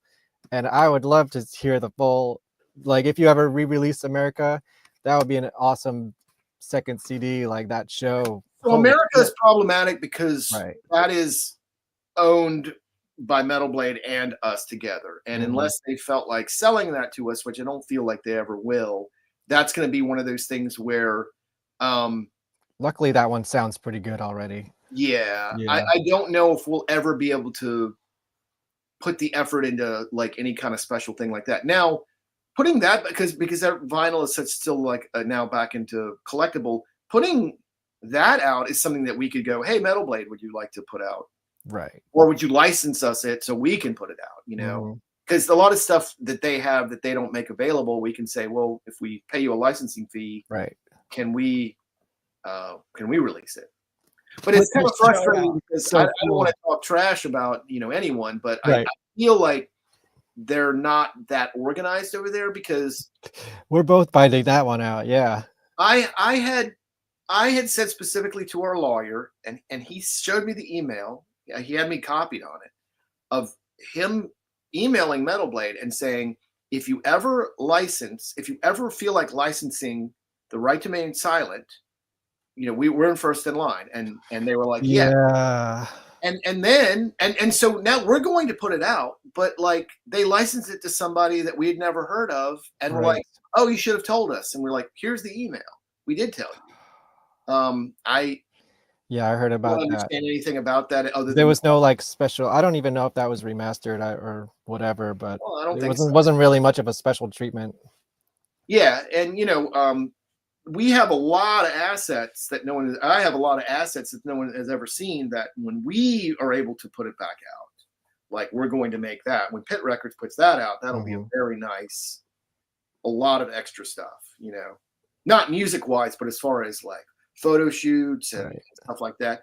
And the other thing is, like, we shot that whole video like the TV show Cops, of us running through that apartment. Jim Diaz is the guy that gets killed in that, along with Matt. And this other guy that Dave was friends with, he's in a bunch of gore videos. I can't remember. I did a commentary with that video with someone on this channel, whose apartment it was, I think. Wasn't that Dave's apartment with somebody? Yeah, I believe it was. But so I don't know where the master of that is. And the copy that's on like that Metal Blade comp is pretty low res, and it can't really be up res. But we wanted to use that as an asset, and it's like, well, it is what it is. You can see it on YouTube. It's not. You can't get I can't find a better copy than that. Which is crazy. You know, I just, if something like that was happening, I'll save flyers. I'll save, you know, I'll stay in touch with the photographer. But as far as those other elements, I was a little negligent on that because I just didn't feel like that was my job, or I didn't have a place to put it, you know, or I didn't know how to make a copy. You know, it's easy to make a copy of a flyer, or it's easy to scan something, a negative or a photo, or get a print made. But like, I wasn't as good at getting dupes of master video or anything like that because that was always someone else's department, and I figured someone else had that covered. But not true. Yeah, that's a good one. So okay, so Scott Wolf, he's the one to ask about that. Yeah, I mean, he's still in Richmond. I can probably. Yeah, that'd be cool. He produced a couple of the records too, and Capone as well, right? Yeah, and you know, he was the guy that with the ACL lawsuit, he was the kind of guy that was part of the impetus of that. I don't know if you know that story. Tell me that story. I probably heard parts of it, but for clarity, why not? I'm gonna eat some peanuts. I'm coming home. Yeah, go ahead. So when we were playing the Georgia Theater, when that happened. Oh, the whole cuttlefish thing. No, those are two incidents. Two separate incidents. Okay. The cuttlefish thing was in Atlanta. Right. In fall of 90. The ACLU thing was the fall of 92 in Athens at the Georgia Theater. And we had, you know, the LA riots had happened, the Rodney King beating had happened. Yeah. We were making fun of that. And so the cop comes on stage, and the slaves, we choreographed where we beat the cop kind of like the cops beat Rodney King. And that was our commentary on that. Like, all right, you guys, you know, trading places. So we're doing that skit on stage, and Scott Wolf's at the soundboard running the show, you know, running the audio aspect of the show. And these cops off duty, or maybe they were hired as security guards, I can't remember that part, came up to him and said, you know, pulled their badges out and said, shut the show down. Like, this is, you know, and he said, no, you can't make me do that. That's not, no. And so then we did a couple of other foul things that they didn't like, but I'm sure it was the cop thing. GWAR? Yeah. So he said that during the course of the show, they came up and like kind of threatened him several times. And so we get to the encore, and they basically were like, look, if you don't shut the board off right now, we're going to arrest you. You're going to jail right now. And he said, you know what? It's the encore. I'm sure there's guys. I don't care. It's not worth it. So we shut the thing down. We were on stage, and we were like, what happened? The power blew. Okay, it's the encore. We got undressed. So some students saw it happen, and were like, that's bullshit. Like, we didn't get to see the encore. Our civil liberties were, you know, violated. So they went to the ACLU and said, we want to file this, you know, this suit. ACLU contacted us and said, these students are filing a suit with us against the Athens police. Do you want to be a part of it? And of course, we were like, of course. Sure, yeah. You know, of course. So that's how Scott Wolf figures into that. Like, but so, you know, the people that filed the suit, they won. We won. But the stipulation was, this isn't about money. The money we win, we're going to donate it to a charity. Is that when Odorous came out with the dead baby? And oh my God. It was one of the funniest things. Like, there are some that's real foul. Yeah, those guys. I think it's in the documentary. Right? Yeah, I was standing right behind the camera. It was so great to have him take the check from them with the dead kid's hands, and we donated the money to the Missing Children's Foundation. Right. It's the most meta. I know, it's so crazy. Yeah. That was a win for sure. Are you still doing okay? I know we hit like a 2-hour mark. Let's keep going. I'm enjoying All this. right, cool, sweet. Let's see else. Excuse me, what else I got on my list? Oh, here, let me do this now before I forget. I'm gonna full screen you for a minute. I think you know what's coming. Oh, do I? Well, we talked about it a little bit beforehand. couple questions about a subject that I'm, all right, I got to take all this tech stuff off. Hold on. So I want to talk to you. I just want to see what your memories are of Dookie Flyswatter and Haunted Garage. I don't have many. Mm-hmm. And the big question, did GWAR ever play with them? I think not.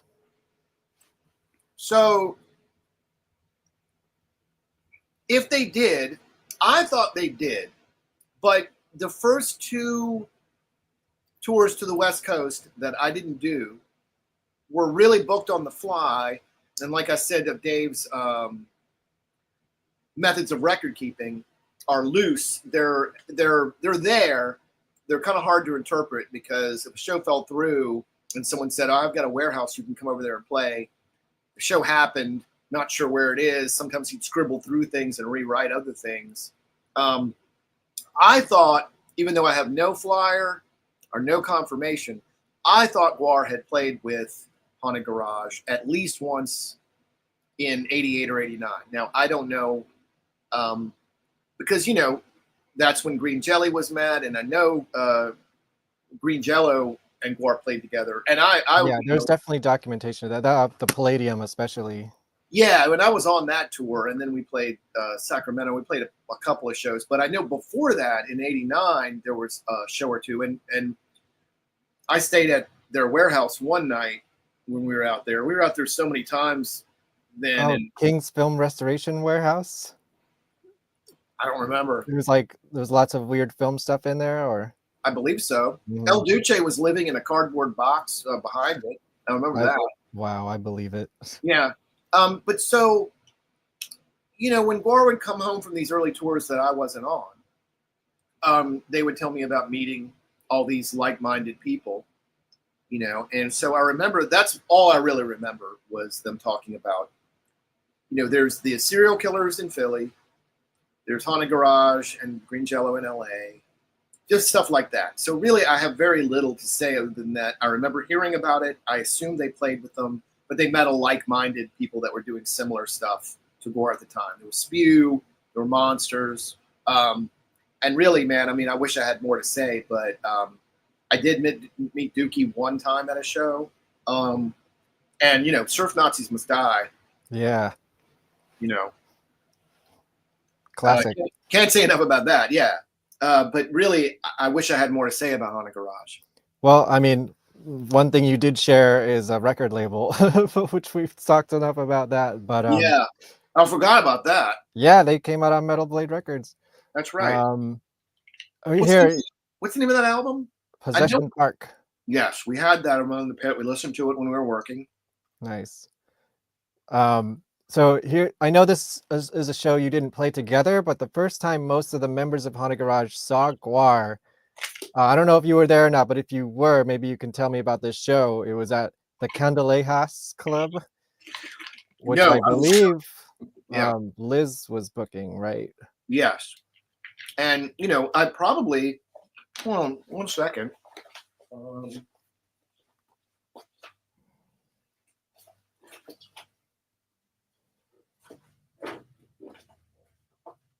Let's raid the archives. Oh, here we go. Yes, I have a whole story about that show. The Fluid and Rollins band. Yep. Oh, well, yeah, that was the Palladium. That's the comment, which I'll get to that after this. Well, I can tell you now. Did you know that Haunted Garage wrote a song about that show? I did not. Yeah, it's called 5 Dead Stage Divers. I guess somebody, I think it was during the Rollins set, jumped off the speakers and got carried off in a stretcher or some crazy stuff like that. Yes, but so make sure that we're not conflating two things. No, that's the Palladium show with Green Jello. Yes. And the show at Candelejas was, so here's an example of how I have to somehow interpret history. This is the tour schedule for 1988. And you can see right here, it says, when it's backwards, it says Candelejas. But it also says all this other stuff. It says San Diego, LA, Candelaja. So then it says LA, San Diego, Gaslight, LA. I think my understanding is that he's roughing this in and they're showing up and playing it, whoever will have them, which is really wild. And that was not, what I experienced, 2 years later when I was a full-time member and touring. It was, we were in the school bus.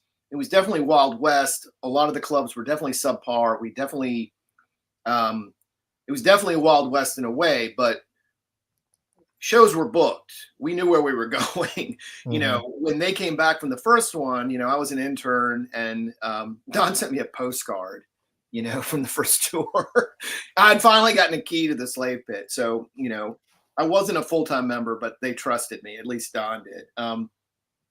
But yeah, I think that they would go there, and if the show wasn't happening, they had a backup that's the only thing, I've asked a lot of people and most people will say they don't remember, or so you weren't there. No. Okay. Yeah. Like I said, in 88 and 89, actually this was before we started. In 88 and 89, it was more if Bonner or Scott couldn't do it, it was me. So I never went any further than the East Coast until 90. Until like the Metal Blade years. Yeah. Yeah. Gotcha. Yes. Who did I see? Yes, they wanted a trampoline on stage. They ended up doing that at their last show in '92.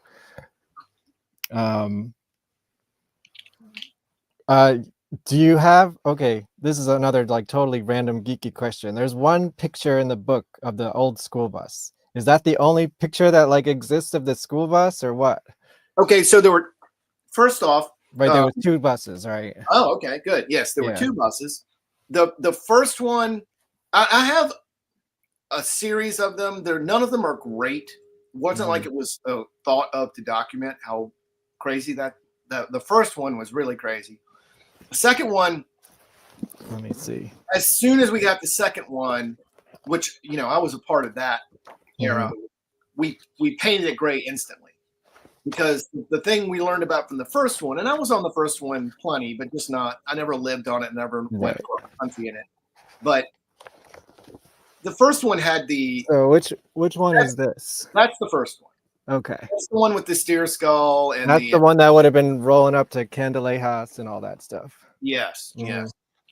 And, that was the one that when we pulled up to, and I told this story in the in the Cedar Crest documentary, Dave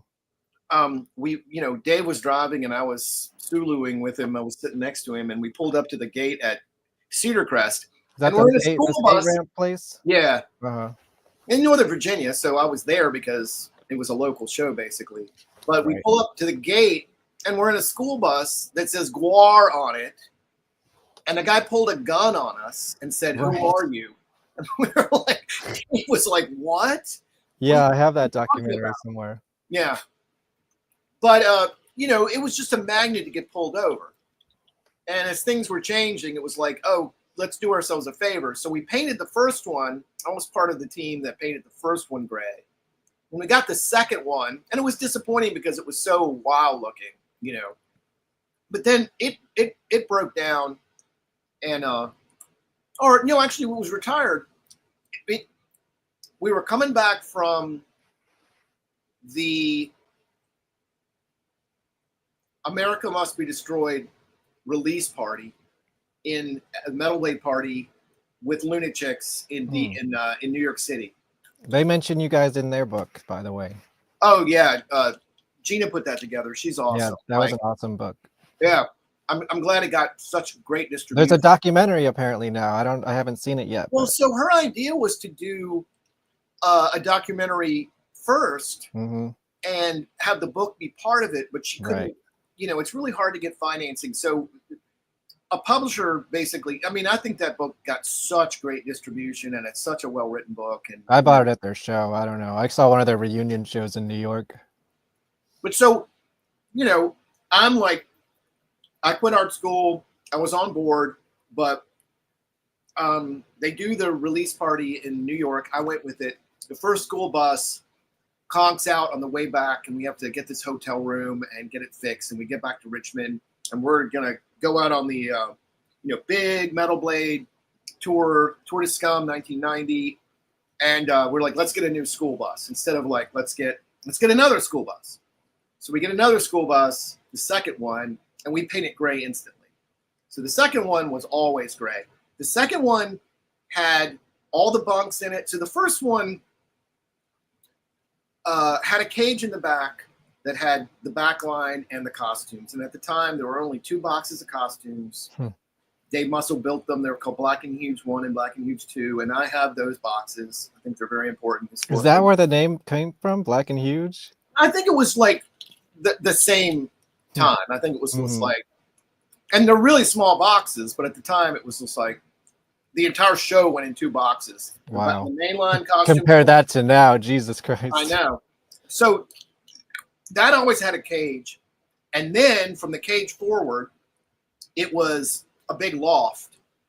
And you either slept on top of the loft or down in what they called the pea pit, which was just a bunch of mattresses and everybody slept together. It was a big hippie nightmare. And there was no place to pee or anything. Well, So- wasn't there a funnel going back to the back? That was of the second one. That was the yeah, second okay. one. So the Right, second right. one was like a huge upgrade. We had an actual truck we had bought that the show was in. And then the bus was just for us. And it had a hallway down the center. It had bunks for everybody. And it Yes, it was his first recording. It was, yeah. And that snuck in on the when we were still on Shimmy Disc. Right. The cassette, if you find the cassette, it's got Black and Huge on it, and Dirk's was Yeah, on it. people were wondering if that was going to be on the reissue, but it was like that's more like in the Scumdogs era, I would say. Yeah. So back to the school bus. The second school bus basically had a front lounge, but under the front lounge, Don and Chuck were on the left and right, and then once you pass that, it was 3 bunks high, and then in the back there was a little mini lounge and a stall that had the funnel that had the urine cone, as we called it, and that just was a funnel that went to a tube that went through the floor and came out like in front of the back tires. So, no one even noticed. Right. Unless it splashed on some family that was right behind us. Ridiculous. Okay, let's see. I want to ask you about Roger Eastman a little bit. Like, who is he and where did he come from? Well, I don't know who you're. Oh, sorry. Did I read that wrong? Roger Gastman. Oh, okay. I just had sloppy handwriting. No, it's all right. Roger Gastman. Okay, so when all right, this is going to be kind of long. Okay, that's the kind of thing we do here. I'm going to go into. I got to really kind of rewind it about sort of the history of the book. Perfect. Let's hear it.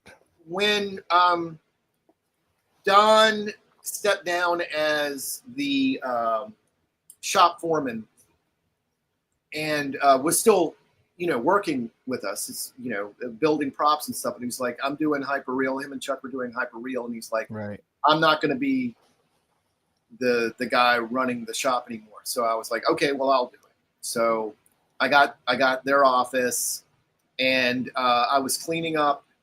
Me and Matt sat down and talked about stuff, and I was doing a big cleanup, and I found this file cabinet full of some of Liz's stuff, some of just like, I don't even know whose file. It was a bunch of different drawers in a file cabinet that a bunch of people had used, and it ended up behind the green screen at Chamberlain Avenue. And I was trying to consolidate everything, clean everything up. I was like, if it's not in the shop, it's in the office. If it's not being used, let's throw it away. Let's really get tidy. And I found the file cabinet, and I was like, oh man, there's a lot of information in here, and a lot of information that I don't know about that I need to kind of like. And so when you asked me earlier, basically at that point I said, okay, I'm just going to create a Word document for every year, and I might have questions, but I'm just going to be like, this person was involved here. These shows happened. This tour happened. These costumes were built. Whatever I knew about that year would just go in that thing. And a lot what year did you find this file cabinet? 97 is when I like later. Yeah, GWAR was really cleaning house in that about that time. Yeah. So and you know, Don and like I said, you know, they didn't instantly leave after their hearts were broken with Skullhead Face. It was like a slow thing, but officially they started doing Hyperreal in like 95. And then by 97, I think Chuck was thinking about moving to New York, and Don was like, I'll continue to work with GWAR, but I'm not going to be like, you know, full on here. Yeah. So you're going to have to figure out what to do. So I was like, all right, I'll do it. And so I just was trying to like tidy up a bunch and just sort of loose ends. I was like, what's all this stuff here? Let's get rid of it. You know, Sleep It to this day is still like, if someone has something at their house they don't know what to do with, they bring it here. And then it's like, after a couple of years, we're like, wait, where did all this shit come from? Like, is it important? Half the time it is important, but half the time it's not. So I was just trying to like root through shit. And I found the file cabinet. And I was like, oh, I'll put this in my new office and root through it. And then I was like, oh, you know what I should do is I should just, so I can keep straight on it, because I was starting to forget, like, make these Word documents. And then I was like, you know what I should do, like, I should do a book. Like that's an easy thing to do, which it's absolutely not. I was like, oh, well, I'll just get all this information together, and someday, like, I'll put something together, you know. So that sort of started how I thought about things and what I should do moving forward. I should just keep a copy of everything, keep it in these year files, and that'll make it whenever I do this, at least I don't have to go back and look at these years, you know. And then I started kind of retroactively going back and getting anything that saved from the time I was in the band, and then asking questions about the years before that.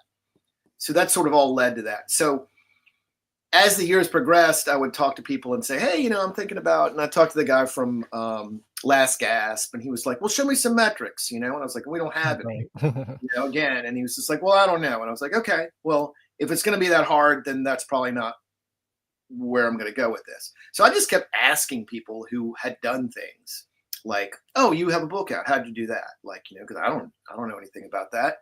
So I kept asking people, and I worked with one guy, and then he just flaked out, moved on. He had done a couple photography books and stuff I liked, but he wasn't really a publisher or anything.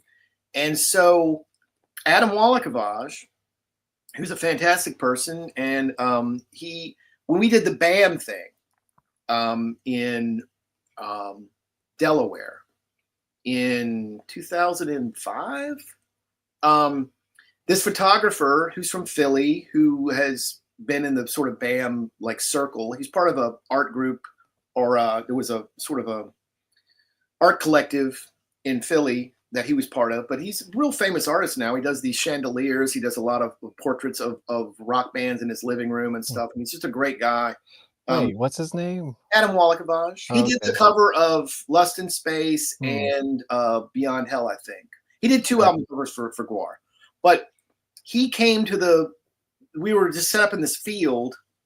I don't know if you've ever seen the Viva La Bam episode we're on, but the first day, it was like a 3-day thing. The first day we were in this field in Delaware with the Metal Militia, and they were doing these, you know, jumps over us and their dirt bikes, and we were playing, and Bam was in front of us with the skate ramp. It was just all this crazy shit going on. And at the end of that day, a guy comes up to Matt and was like, hey, I shot a bunch of photos, and here's either a thumb drive, or I think at the time it was discs. Gave him a disc with his number on it and was like, I shot some photos of you. If you ever want to use them, you know, give me a call or whatever. And it just went into a pile. And then a couple months later, we looked at it, and we were all like, holy shit, this guy like made us look fantastic on a flatbed in the back of a field. Like, this guy's a great photographer. No one knew who he was or anything. And so we called him, and he was like, oh, I'm coming to Richmond. I'm doing a series of stuff with rock bands. And he came to Richmond and took some pictures of Matt in our warehouse that we had on Hull Street, and it ended up in his book. And every time we'd play Philly after that, he would show up, and he's just like a really nice guy. And so like maybe a year later, like maybe 2006 or 2007, or maybe I'm wrong, It was probably more like 2009 because he shot the Lust in Space album cover. His book came out, and I said, you have a book out, and we're GWAR, and I can't figure out how to put a book out. Like, hook me up with someone. So we did. He hooked me up with this guy Max, and that was the guy that kind of flaked out, and nothing happened with him. And so, like, after I spent, sorry, this is so fucking long. No, it's great. That's what we're here for. Okay. I should make this a little more succinct. Eventually, he said, "Oh, I'm sorry. The guy you really should talk to is this guy Roger." And I said, "What's his deal?" And he's like, "Well, he interviewed you guys in like 2000. He had this magazine that was really influential on Vice. It was while you were sleeping. He's a self-made guy. He's from the East Coast. He lives in LA. He just makes stuff happen." And so I was like, that sounds exactly like what I need. So I called him. We had a really long talk, and he's like, "I am swamped. I can't help you for like a year." And I said, "Man, I'm not doing anything. I'm doing Right. walk." Like, I said, a year is going to pass, and I'm not even going to know it. And he said, "Well, you could." He gave me like a punch list of things I should do, and I said, "Okay, yeah, that's fine. I can do that." But he was like, "You need to work on a narrative," and I was like, "Look, man, I have these files. Like, I'm not a writer. I don't know anything. Like, a lot of the stuff he told me I should do, I was like, I don't know how to do that, right?" So we just kept talking, and what's great about Roger is he makes stuff happen. He's very realistic. If he can't do something, he'll tell you that. But he loves counterculture, and he's willing to invest a lot of his time for it. He worked with me for 5 years on spec on this book, right? He really was just like, this is what you need to do now, right? And so I was like, he found me. So there's two kind of ghostwriters who are, but it's flying out of my head right now. Carolyn Ryder was his employee, who was a great writer, and he flew her out to Richmond to look at my archives, and she was like, "Holy shit! Like, you're not going to need to go anywhere. You have everything for this book." And I was like, "Okay, cool." I said, "But we need to write it." So I just started having phone conversations with her, and she started flushing out this narrative, and like we shopped it to all these publishers. Roger had like an in at every publisher, and he had done. I realized at that point I had 4 of his books already. Oh wow! What books did he do that you have? Oh, so he didn't do Fucked Up and Photocopied, but he did one about the Mask in LA, that famous punk club that really got like early LA punk and proto-hardcore started. And that guy Brendan Mullen, and him worked on that for a long time. So Live at the Mask is a great book about LA punk and hardcore. What other books did I have of his? I had several. They're escaping me right now. I buy a lot of coffee table books.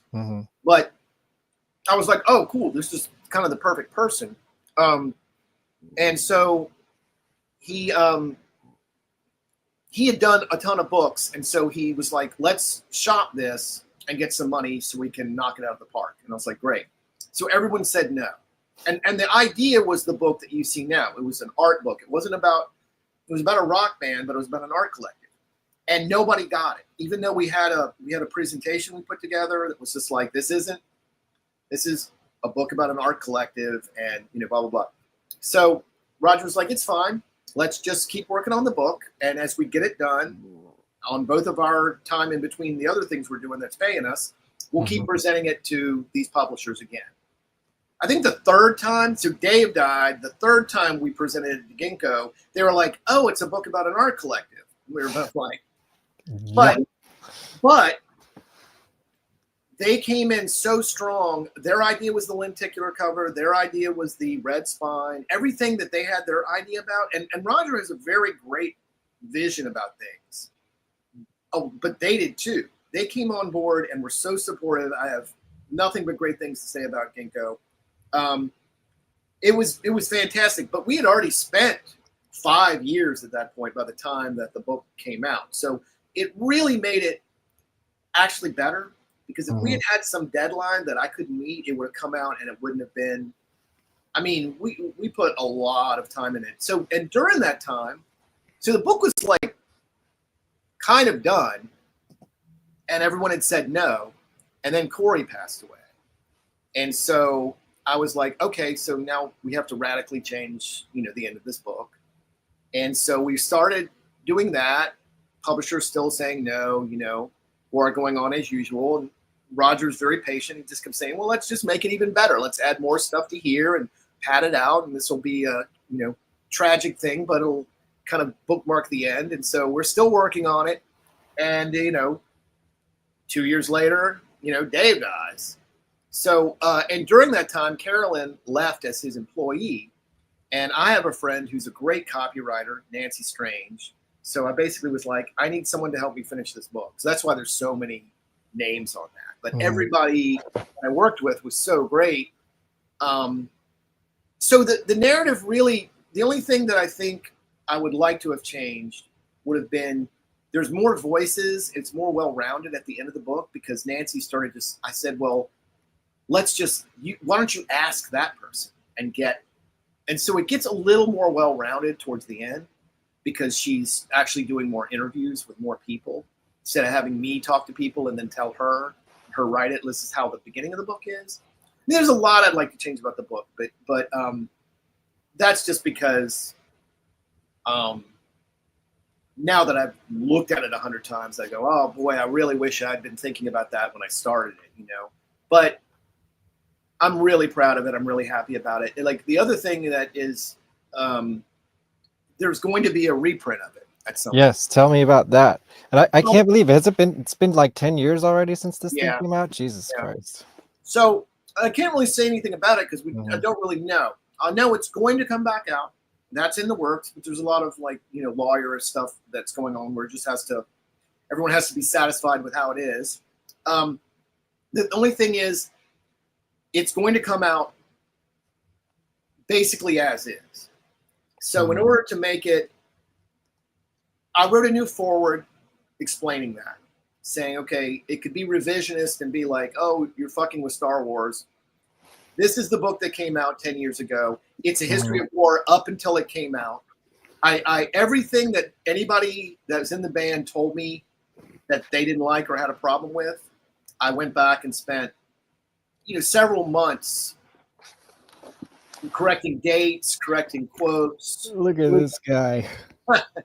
Yeah, that was a weird winky dink that happened.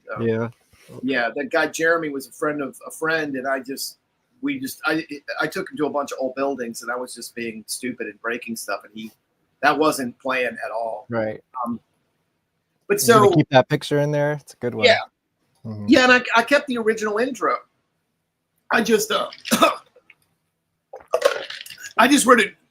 Jesus, I wrote a new one explaining we've done a lot of cool shit in the last 2 years. Yeah. And unfortunately, the book is just going to stand a testament to it being, so what I want to do, and I still don't know when the reissue of that is going to come out. I did all my edits. There's a bunch of dates that were wrong. There were a bunch of quotes about things that were wrong. Anything anyone told me over the past 10 years, I wrote down meticulously, and I changed all that. It just couldn't change radically or it would throw the pagination off. So if I changed, Hunter doesn't have 2 sisters, he has 3 sisters. It just has to take up the same amount of space, basically. So it is no longer the big book of lies. Well, I explained to him, I was so sorry, everything I got wrong. But if I was going to ask, when you did the Scumdogs tour, did you guys come together and have some good conversations? The documentary really helped. I mean, I never, we're all assholes. We all have a lot of ego. I'm amazed that we get along as well as we do. Once Hunter realized that we were just doing what we've always done, which is doing the best we can do and trying to do something cool, he was great to work with. He was absolutely fantastic. The tour was great with him. I wish he hadn't had those health issues. I wish COVID wasn't a thing. I wish Chuck. Dude, I saw the weirdest shows. I saw the 2 shows in New York, and the first one, I think Casey was out, and then the second one, Hunter was out. Yep. Yeah. It was wild, man. But we made it happen, and the stuff that him and Chuck participated in were like, for me being Chuck was there, yes. a GWAR fan. Before I was in GWAR, it was awesome because those guys were kicking our asses, and they're like, a lot older than us, and not a lot older than us, but like, Hunter has a lot of stamina, and it was awesome to tour with them again. And he's all like a wrestler's body shape now. It's crazy. Dude, bonkers in shape. So that was really good. I was really stoked that happened. To be able to ask him questions, but when he was mad about that, I said, well, I never knew how many sisters you had. I thought you had 2, and you told me never to call you. So like, I wasn't going to call you and ask you how many sisters you had. And I did get it wrong, and I'm sorry, but I feel like that was the only thing that the whole book of lies was based on. Right. Oh, that was the main. Obviously it's dramatic. Yeah. Anything else? He'll still sign it though. Yeah. And actually, I hooked him up with Ginkgo, and he bought copies and sold them. Oh, right. Yeah. But he was signing them Book of Lies. Right. So, things are complicated. But like, I forgot what the question was that we spun off on this. We were talking about Roger Gassman. Roger Gassman. So and I think we might have answered that. Yeah. So since then, we've done some other things together. Like he's just got great taste. He's got a gallery open in LA. Like, he's a great dude. Like, I couldn't say more about him. The book would not have happened. Like, just because I have all the stuff and kept it in order and could access it, that doesn't make it like I know how to put a book out. Right. Yeah. Like, that's a whole really, it was a great combination because he had done so many books and he had made mistakes enough to know, like, don't do that. Like, he would just constantly tell me what not to do. And I would send him stuff and he'd be like, great, but that sucks. Give me something else. Like he would just tell me, like, I would say, oh, I don't have a really good copy of that photograph. I've got this. He's like, that's way better. It's fucked up and it's torn out of a newspaper. That gives it the context. I was like, oh, I'm the guy that's just like, I want to clean it all up and make it perfect. And he's like, no, there. that's punk rock. Yeah. Right. So that really helped, and he had already a staff of layout guys and stuff to do everything. And so, it was just a really great thing. And Ginkgo, like I said, so when we put it out again, it won't be on a real publisher. It's going to be a private press thing, but we're going to do quite a few copies and, it'll be out there and we're going to let everyone know so that like I'm running out of space on my shelf. Where am I going to put these new action figures? I don't know where I'm going to put all this stuff. Yeah. Are there any updates that we can hear about the action figures? Are they coming out? Once again, it's basically the stuff that I do is they send it to us and they say, what does this look like? What should we change? And I pipe in on that. And then I forget when it's coming out, like, because my brain is too full of like the stuff I've actually got to do that I'm like, oh, his balls are too low. Raise his balls up, or his balls are too high. Raise, that's my input. And then the rest is like they're doing that on their end, and I don't. I'm sure it's in my inbox somewhere, but I don't care. I know the fans, but that's kind of why I'm like, I'm over here and I'm not on social media. Is like because I don't have the time to answer. You're like, there's no Bonesnapper figure yet. What do I care? No. Oh well, that's true. Yeah, that's also true, right? It'll be in the second wave, I hope. I hope so too. Let's see. Let me ask you some other random stuff, and then we'll get out of here. We'll cut this at about 3 hours. How about that? That sounds perfect.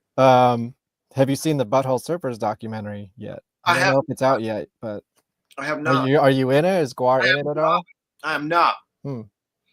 Danielle is in it, from my understanding, and I think that's fantastic because I never experienced GWAR and Buttholes as a member of GWAR.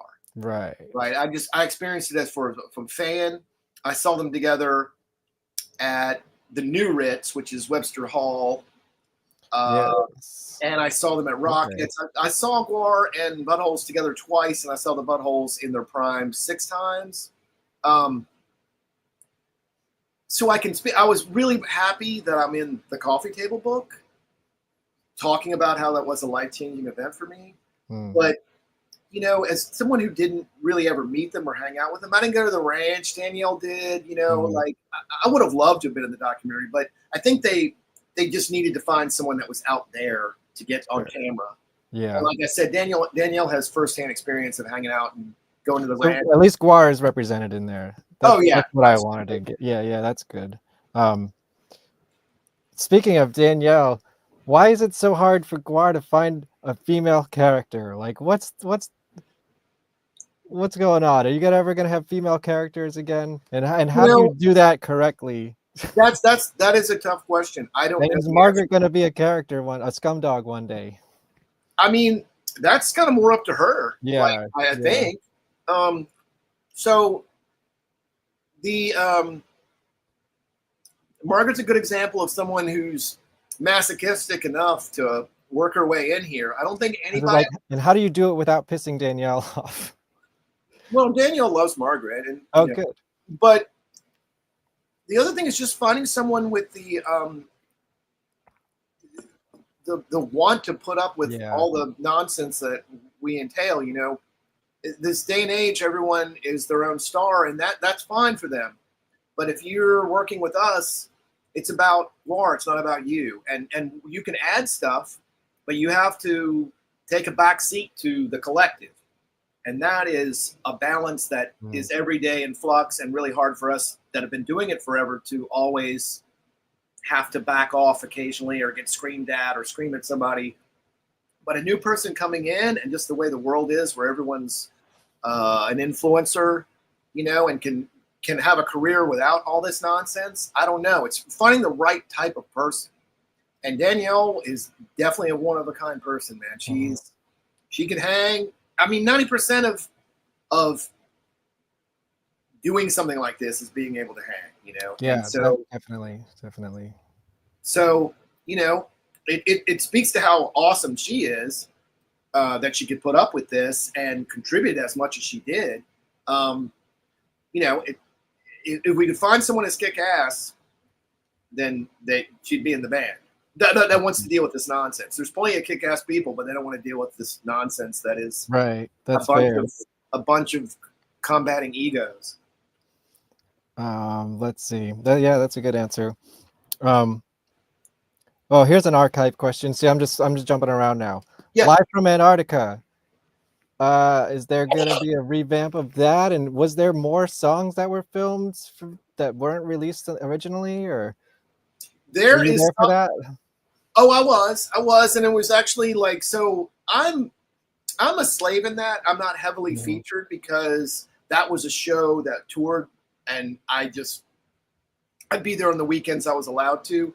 And so I did learn from that. It was like, if I'm inserting myself in something that's already working, I'm most likely going to fuck something up. So when you see me, it's really like I creep in the background. I'm there in a couple of things, but I'm real background in that. But I was there for that whole thing. But like I said, that was a show that toured without me for the most part, you know. And if there was a local show, I'd do it. But all this stuff was already had people filling those roles. So it's like, okay, one more slave, just don't get anyone away. So I just try to do that, you know. So there are missing elements that are possible that they exist, but getting them and knowing what shape they're in. And now that is something that I'd have to ask our lawyer to see if that might be free and clear.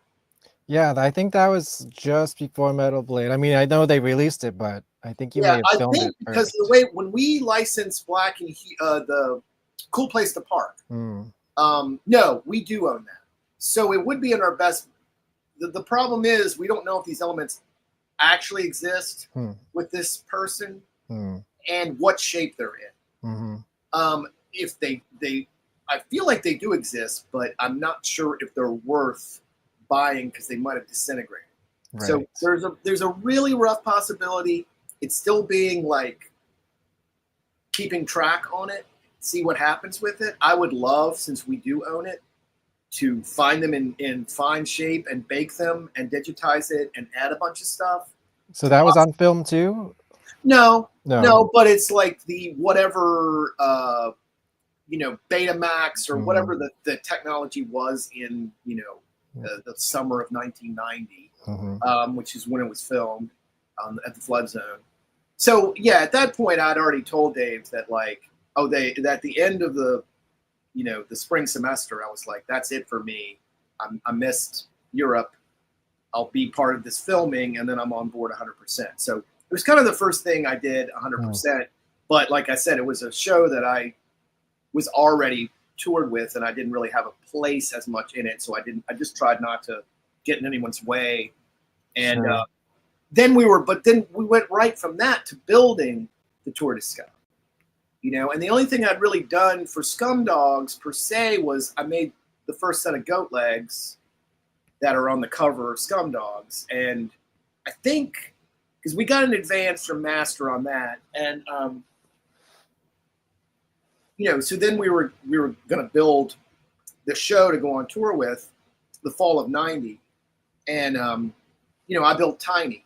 So as soon as we were done filming Life of Antarctica, it was just, and that was the first costume that I built that I didn't know what I was doing. It wasn't just shoulder pads and shoes and stuff like that. It was, two men in a costume. Yeah.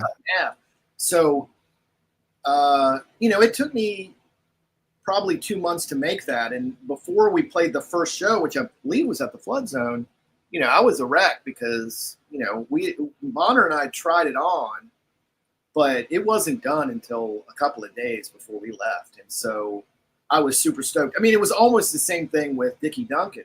Yeah, I see that, yeah. But, that was... But now you know how to do it.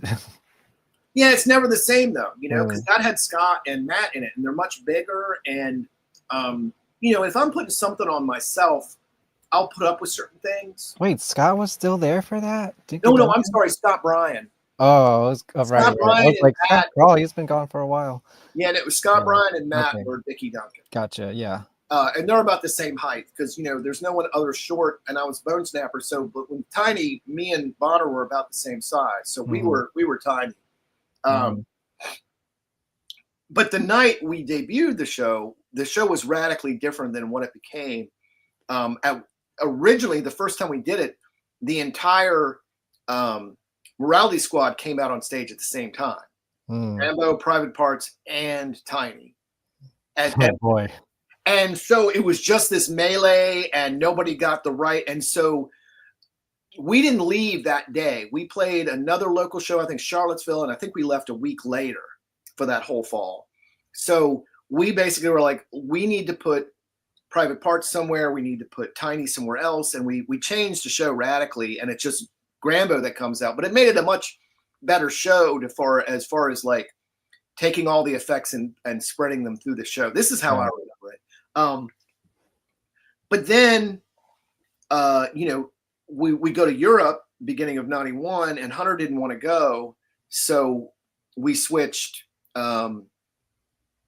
Don became Grambo and Bonner became Private Parts, which was then, he originally was Private Parts and then he became Corporal Punishment. When we made the movie, when we added Private Parts being the girl who played that. Right. They were, there were not two characters. Yeah, and then the Grambo was different, right? It had like springs or something.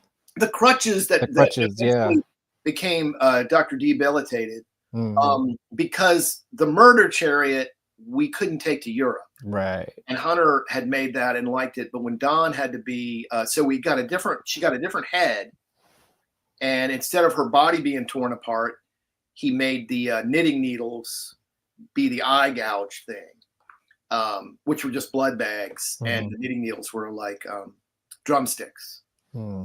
So, Muscle made those crutches, which were like the, the extending, But Muscle made these crazy complex aluminum things where they actually worked, you know. But yeah, you squeeze the trigger and the thing goes out and pops you in the face. Nice. Yeah. So well, that's the long answer to that. Yeah. All right. More archive questions. The Atlanta Fantasy Fair stuff. Does that exist? Okay, so you mean because I know there's some stills in the book. The video of it. Oh yeah. The video. Yeah. Yeah. So a lot of those assets I gave to Scott, and they just didn't make sense in the narrative. I wish they would have. But yeah, there are 3 years, 84, 85, and 86. And they all exist? 85, 86, and 87, excuse me. That makes sense, yeah. 85, man, am I getting it wrong? So the first year, maybe I'm wrong. Maybe it's early in the year, so it's before GWAR even plays a show because it's they're doing the Scumdogs. It's Chuck and Hunter and Heather Broom skating around and fighting with each other to a Death Piggy song. Right, and they had like the ball sack sort of jaws. Right. Yeah. So Chuck is like a proto. He's more like a sidekick character. He's like a dog. Right. Yeah. It's yeah. like yeah, because I heard the original idea was like, he was like a dog character with the jaws. Yeah, and so Hunter's sort of his master, but he's sort of like a proto techno. And then Heather was like, the first GWAR woman. So they come out and just get in a big melee to Splatterflicks by Death Piggy. And that's that year. Then the second year,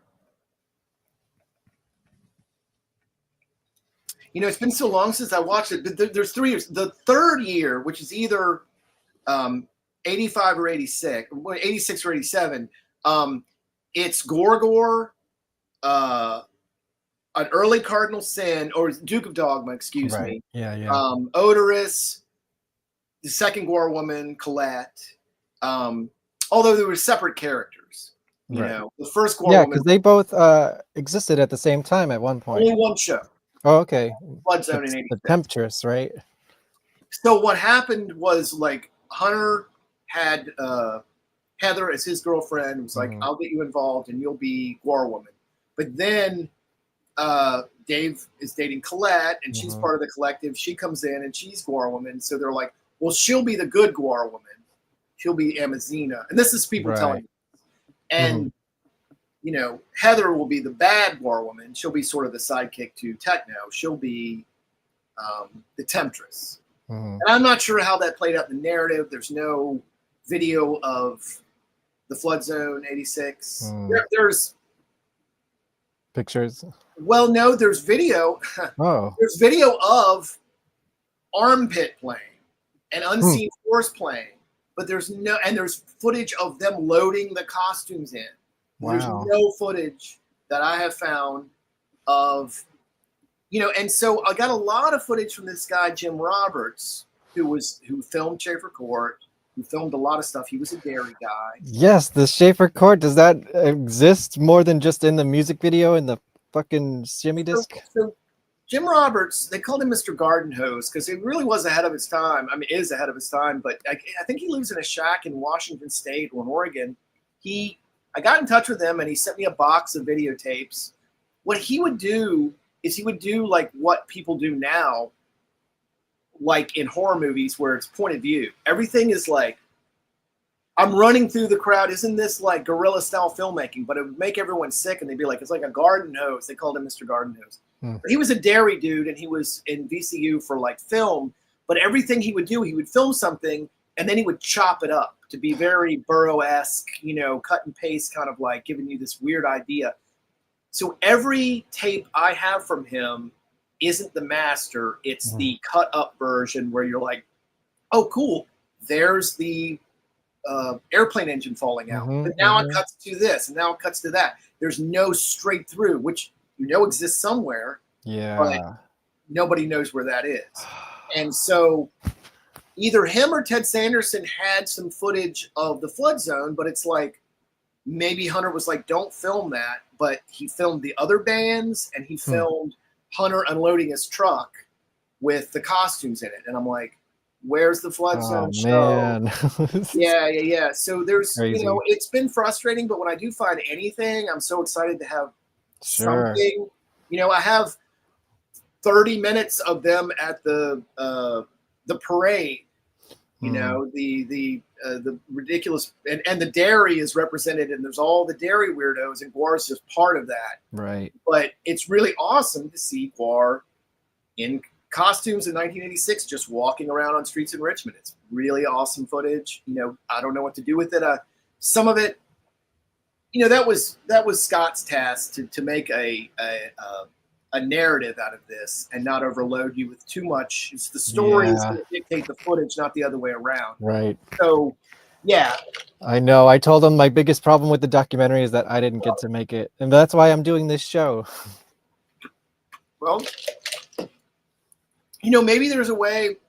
The only problem, and this is the problem I have with, and it goes back a little bit to the bootlegging thing. Mm-hmm. The problem with the internet is, once you show it to people, they're going to take it. They're going to, they're going to record it, and then they're going to use it for what they want. And you have to be okay with that. Mm-hmm. Right. But if you're not okay with that, and you're like, but I want to control the narrative of how this is viewed because this is very precious to me. Then the problem is it never happens. Right.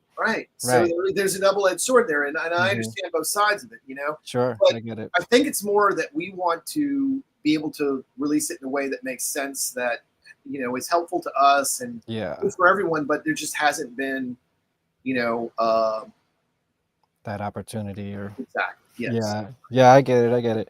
How about this one? You guys were on a show with Gilbert Godfrey. Is it Up All Night or something like that? Up All Night, yeah. How come that? I've never. I think Margaret was watching it on some Instagram stories. I was like, I didn't even know about this. How come that's not out there? And do you know what movie that was? Oh, well, I've got it here. Yeah. I think I was just reviewing some tapes, and she saw that and was like, "What the fuck?" Yeah, I never even heard of that before. Yeah, and it was one of those things where we were playing New York City, and management had hooked that up, and it was like, you guys have to run around this afternoon before the show, or maybe it was the day off, maybe it was the day after the show, but it was something that I wasn't involved in at all, other than knowing it was happening. Yeah. And then somebody taping it off of cable, giving me or Hunter the VHS, and then going in a pile and thinking, well, that's not really ours to use, but it's cool, right? So it's just one of those things that we did. But you'd think it would pop up on YouTube. If it was on TV, someone else would have recorded it, right? It's so crazy. It is pretty odd, now that I think about that, say I don't monitor that. Joan Rivers is up there, all those things. Or it's just out there. Right.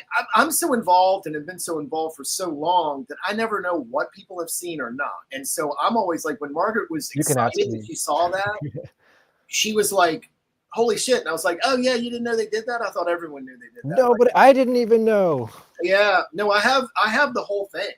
Is it great? Like what movie are they watching? Or I mean, I don't know. I'm so dumb that I've just like, I have it and I've looked at it a couple times and I don't know.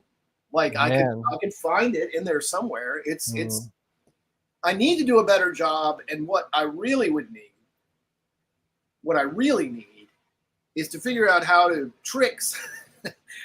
talk someone into being an intern here and helping me digitize and get the stuff. I have stuff. It's not getting damaged. It's in very safe hands. It's locked up. It's in climate control, but it's just sitting there, and it is degrading to a degree. And it would be great to get it all digitized, in order, labeled. That's what I was trying to do with Hunter, because I didn't have all the other things that I've absorbed since then. It was about the time that I had sort of started being the shop foreman. But before that, it was just, I was a costume or a piece of art needed to be made. That's what I was doing. I didn't have any other responsibilities. And so I was like, well, I'll start being this archivist and I'll just have one more thing. But now it's like, I grab this stuff, I kind of preview it, I digitize it if it needs to be for some product. And if not, I just put it on this shelf or in this flat file. and then it's not getting what it deserves. But there's We could talk, but I might have some time over the summer or whatever. Okay. I'm in New York. I'm not too far away. It's true, and that would be. I love doing stuff like that, and okay. Yeah. So, the thing is, when maybe I beat myself up about that sometimes, but then I think, when I talk to other people that have tried to do documentaries on important people, they have nothing. They have nothing. And like when Roger sent Carolyn here, she was just like, until we bought these flat files and until we moved to this building, everything was at my house always. And I had to dedicate like a room crammed floor to ceiling with GWAR stuff because I was like, I have to save this, there's no other place to put it. Thank God, like we have the room and, to have this and store it here now. So I'm not, But I have a negative scanner now too. Like if you want to scan negatives. We have two of them here. And, the problem is a lot of times those things, when you have upgrades and there's all these things like the one that I bought for the that's a really nice one doesn't work with the operating system. I bought it so long ago, but most of the scanning I did for the Dim Time documentary and for the book that were negatives that people lent me were on that. So yeah, those things are great. Like I had one that you could load up with like 5 at a time and just say, oh, this is dairy, and it would go dairy 1, dairy 2, dairy 3, it would do it, and I could load up the platter, go back in the shop. It was 5. Yeah, it takes a while. Takes a while, and then I could come back and reload it up, so I could like. Yeah, totally. Dip that way.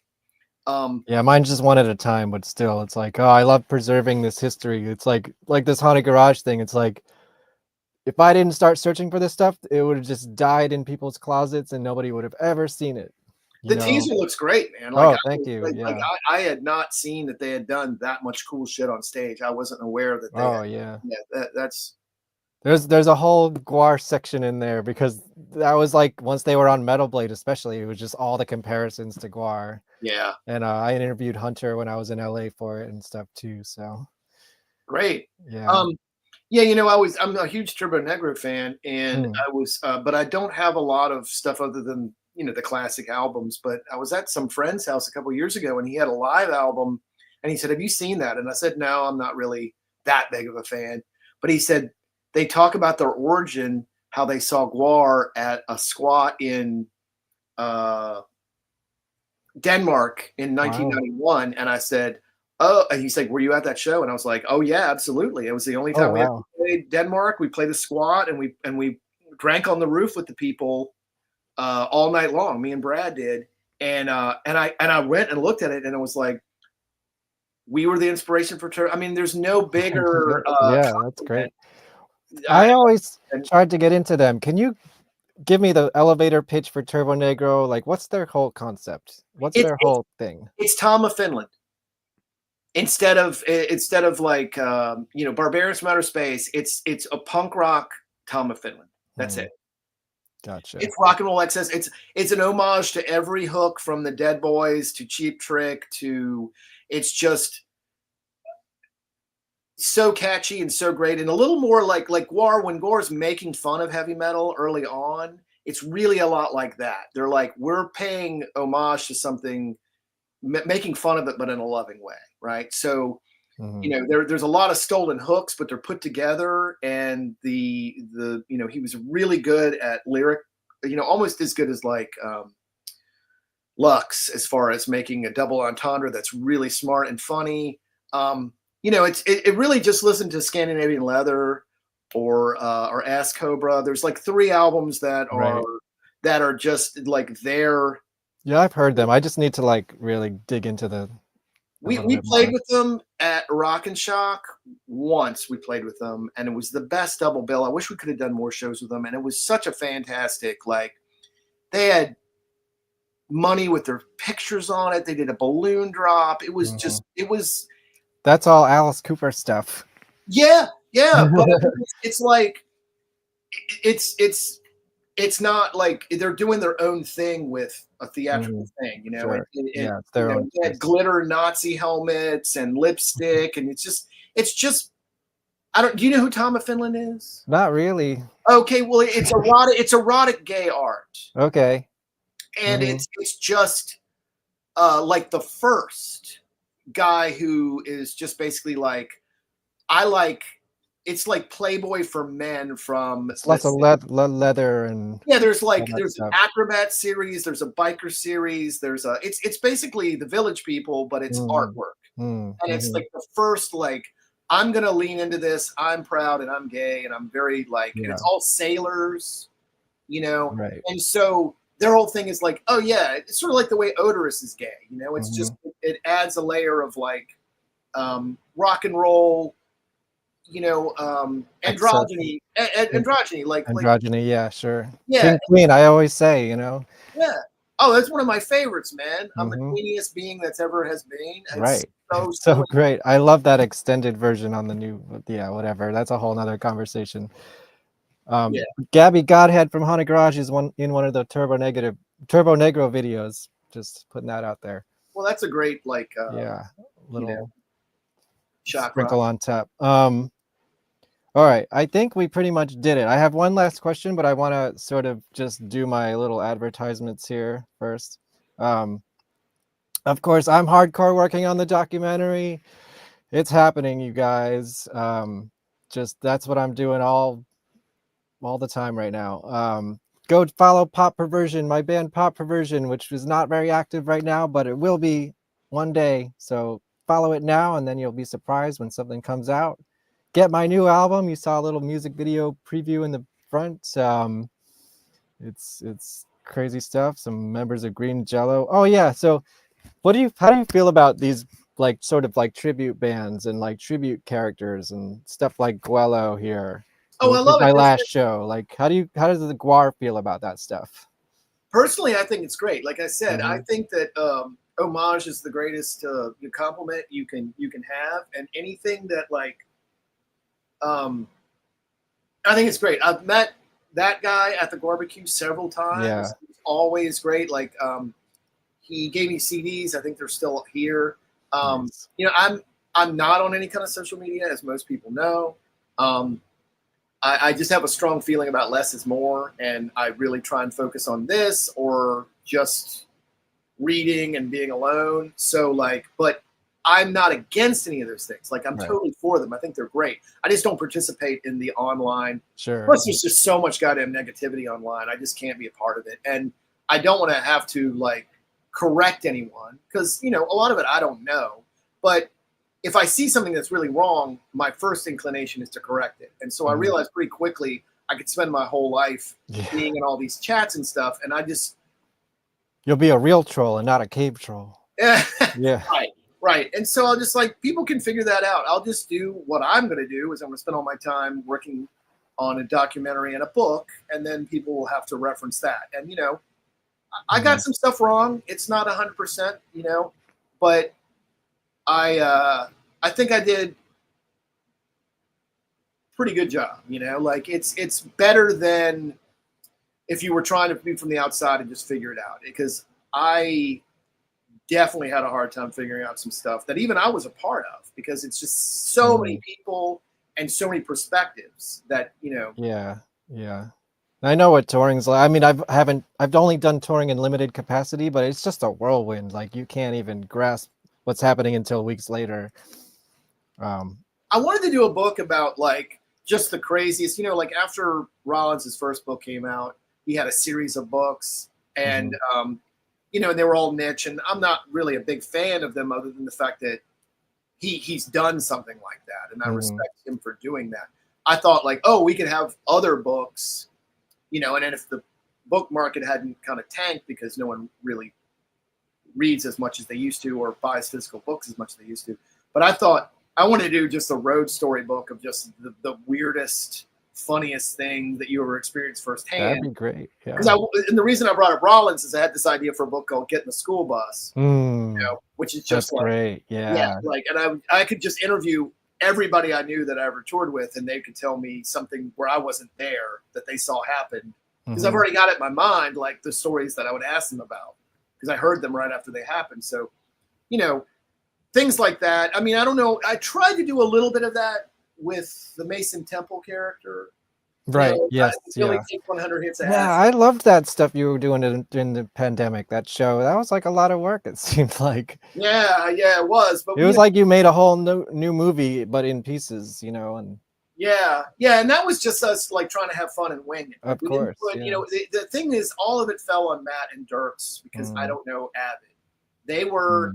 If I had taught myself Avid, you use Avid? No, you got to get Adobe Premiere. Well, maybe no. I think they were using Premiere. Cool. Excuse me. That's how little I know about it. Mm-hmm. I mean, I did as much as I could do. I came up with the graphics. I came up with the idea, but like the editing, the episodes together every week all fell on Matt and Dirks, and that's a ton of fucking work. Like, yeah, and then it's like, who's making the costumes if you're doing all the video editing? Come on, man. Yeah, well, we didn't have as much to build. We Yeah. were touring that year, but that's true. It still was a lot of work. Yeah, and you did the Scumdogs thing too.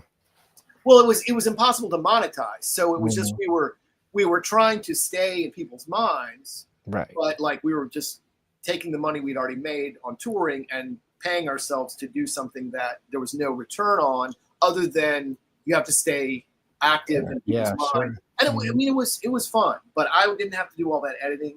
Dirks would have to write his episode, film it, and edit it, and then edit my Mason Temple one. Right.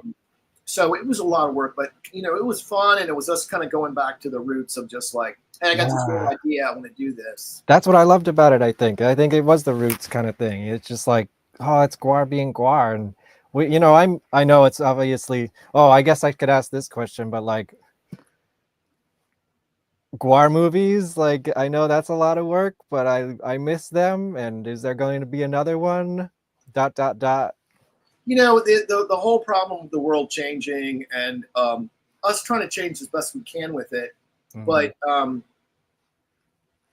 the funding. How do you fund it, and how do you pay for it? And and it's doubly worse because we would get so much bang for the buck because we weren't paying ourselves per se, but we lived at the warehouse, we toured, so we could really get away with double dipping and not paying ourselves hardly anything, and putting everything into the product.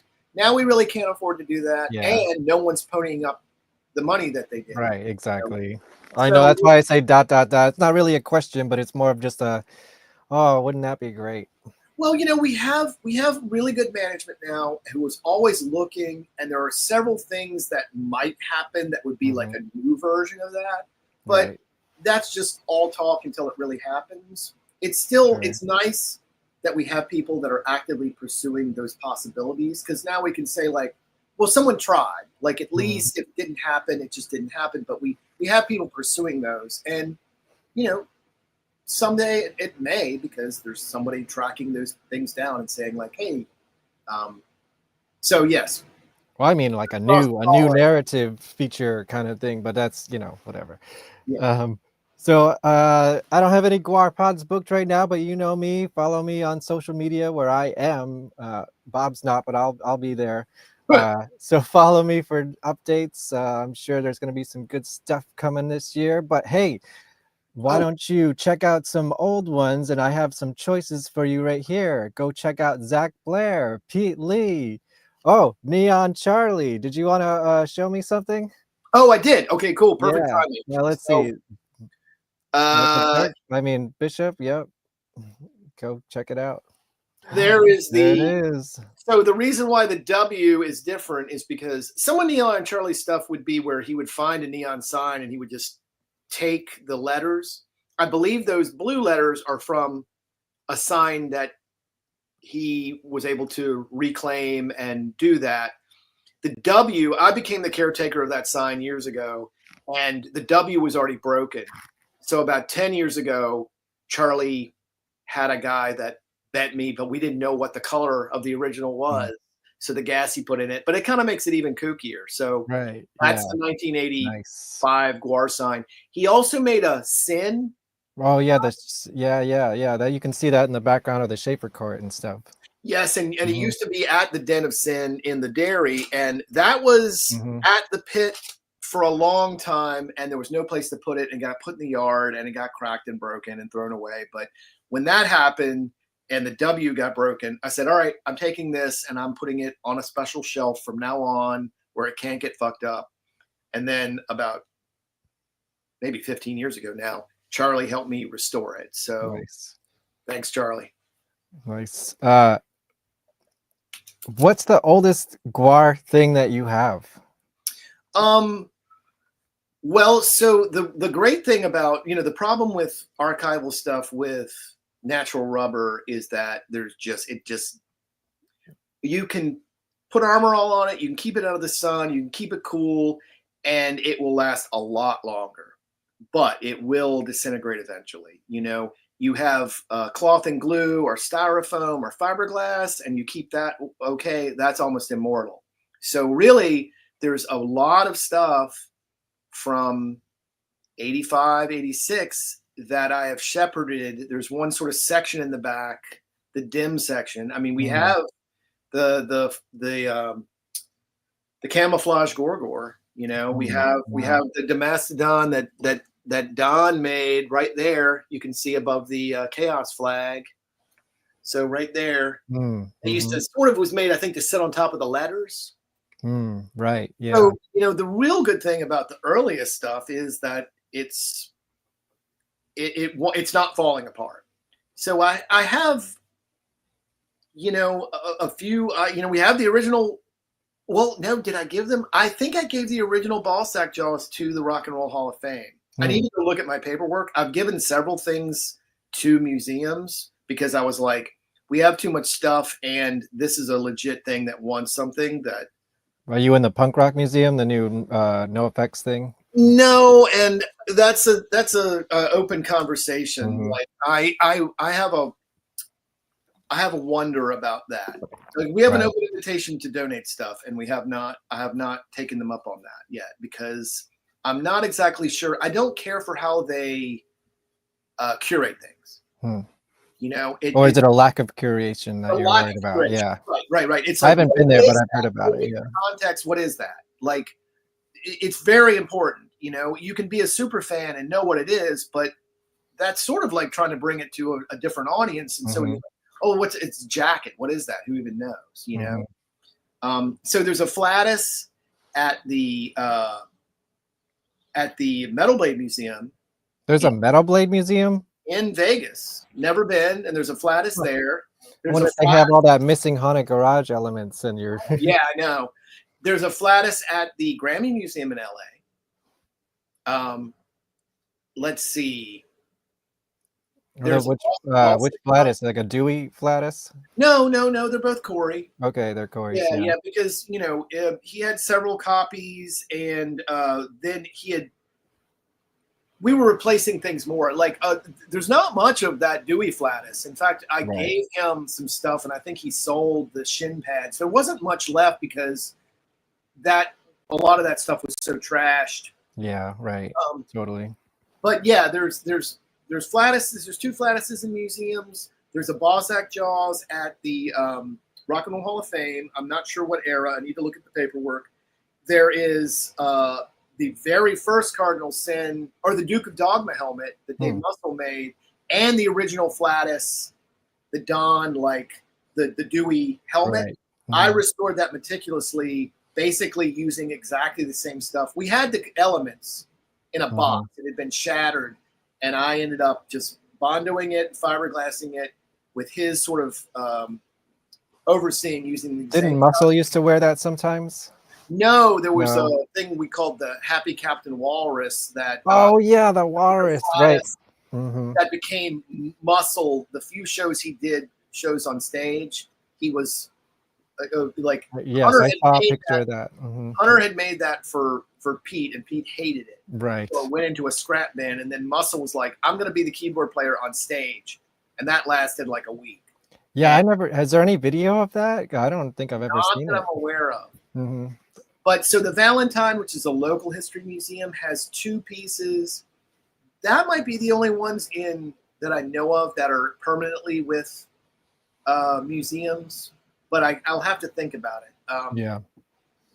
But half these really rich collectors. The Guarzium people, man, they're collecting stuff. Yeah, there's a lot of that stuff where I thought when I really thought there was going to be. I was working with Roger on a project that never happened. And when the ICA opened up here in Richmond, which isn't really a thing anymore, it's still a building and it's still being used by VCU, but it's not the Institute of Contemporary Art. It's not a museum anymore. I don't know what happened, but we were in the very first show because I met the director who quit very quickly, and she was really great to us, and she got us in there. But we, oh, that's right, Pete lent them, or Zach did. There's some stuff that Zach or Pete. I know there's a Flatus thing out there. Someone did turn me on to that. That's right. You have an original dairy milk bottle? Oh yeah, Muddy gave me a. Well, Muddy. Since then, I've dug up. There's a bottle place I dig, and I've got a couple. But yours is the best one because it has the paint on it, and actually, I have the calendar. That dairy calendar. So I have two things from you. But yeah, I sort of keep an eye out for dairy stuff because of. Wait a minute, I got off topic here real quick. There was one last thing. We were talking about museums. Your project with Roger. When Roger and I, when I had my foot in the door at the ICA, we were going to try and curate a retrospective, and Roger knew the guy that was the head curator at the Denver MoCA.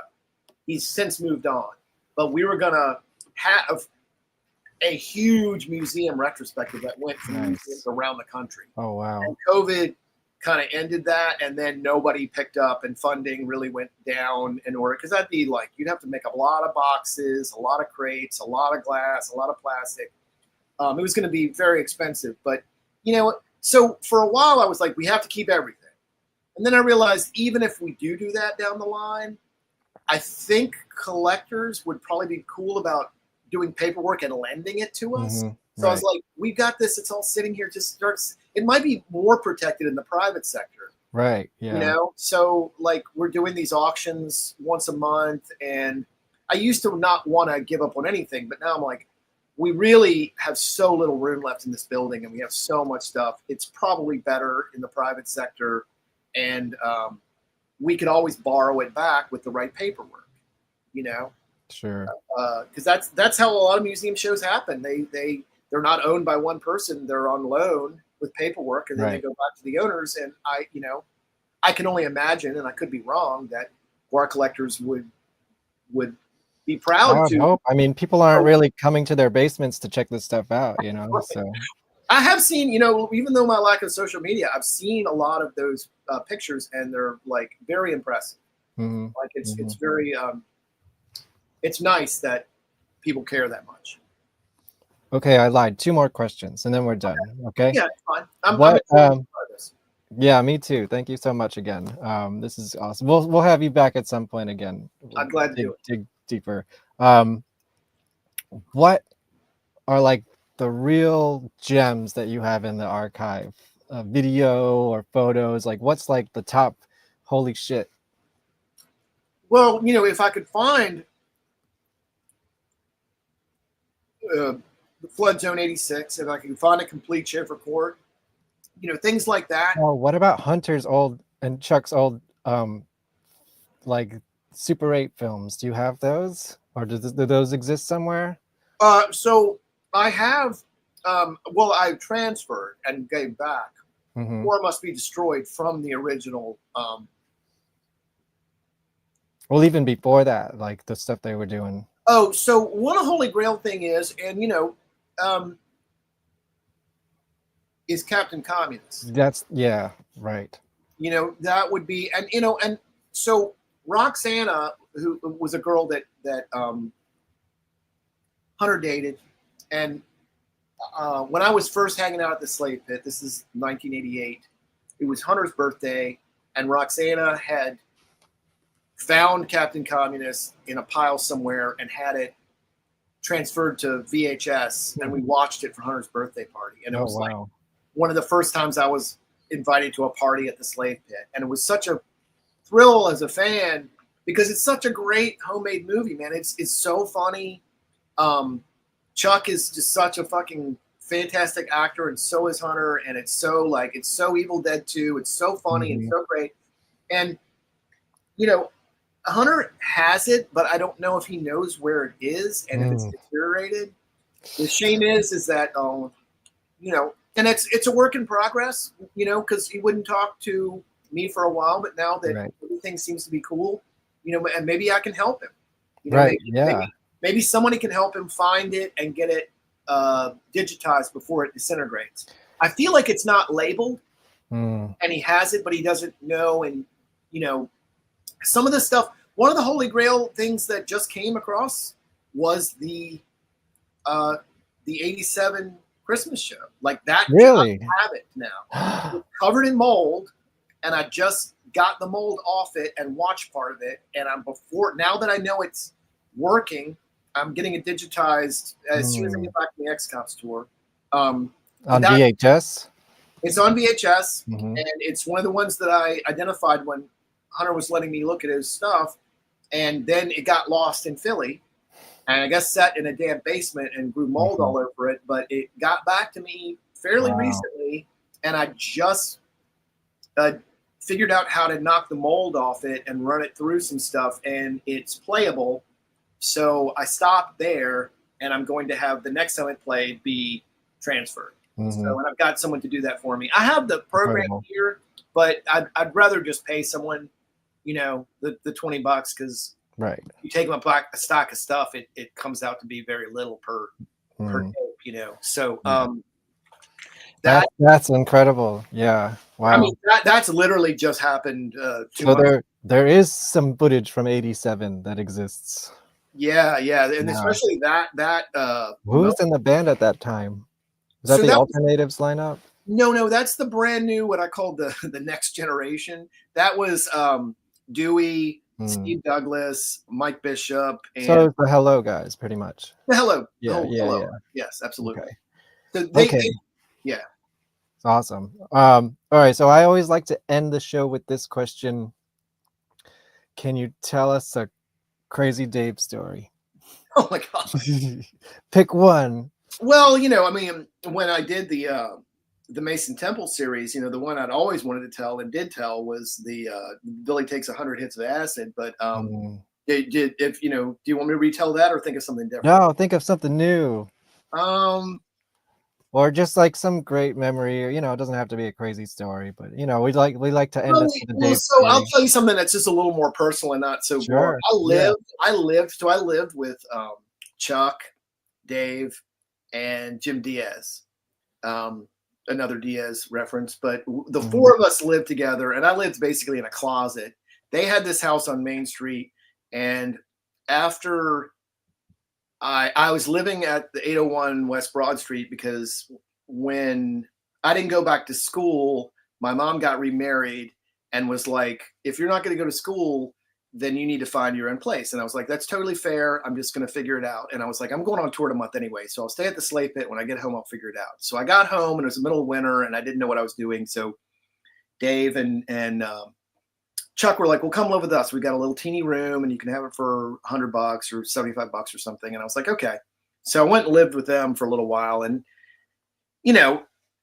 just touring with people is hard enough, but living with them too. So I didn't stay there for very long, but the final straw was, and it was what it was. It was fun, but it was living with Dave and Chuck, which is in 1990. So, I came home and there was a giant hole in my wall that went through to where I was sleeping. And David bought a Mossberg pump and just decided to see if it would go through a wall.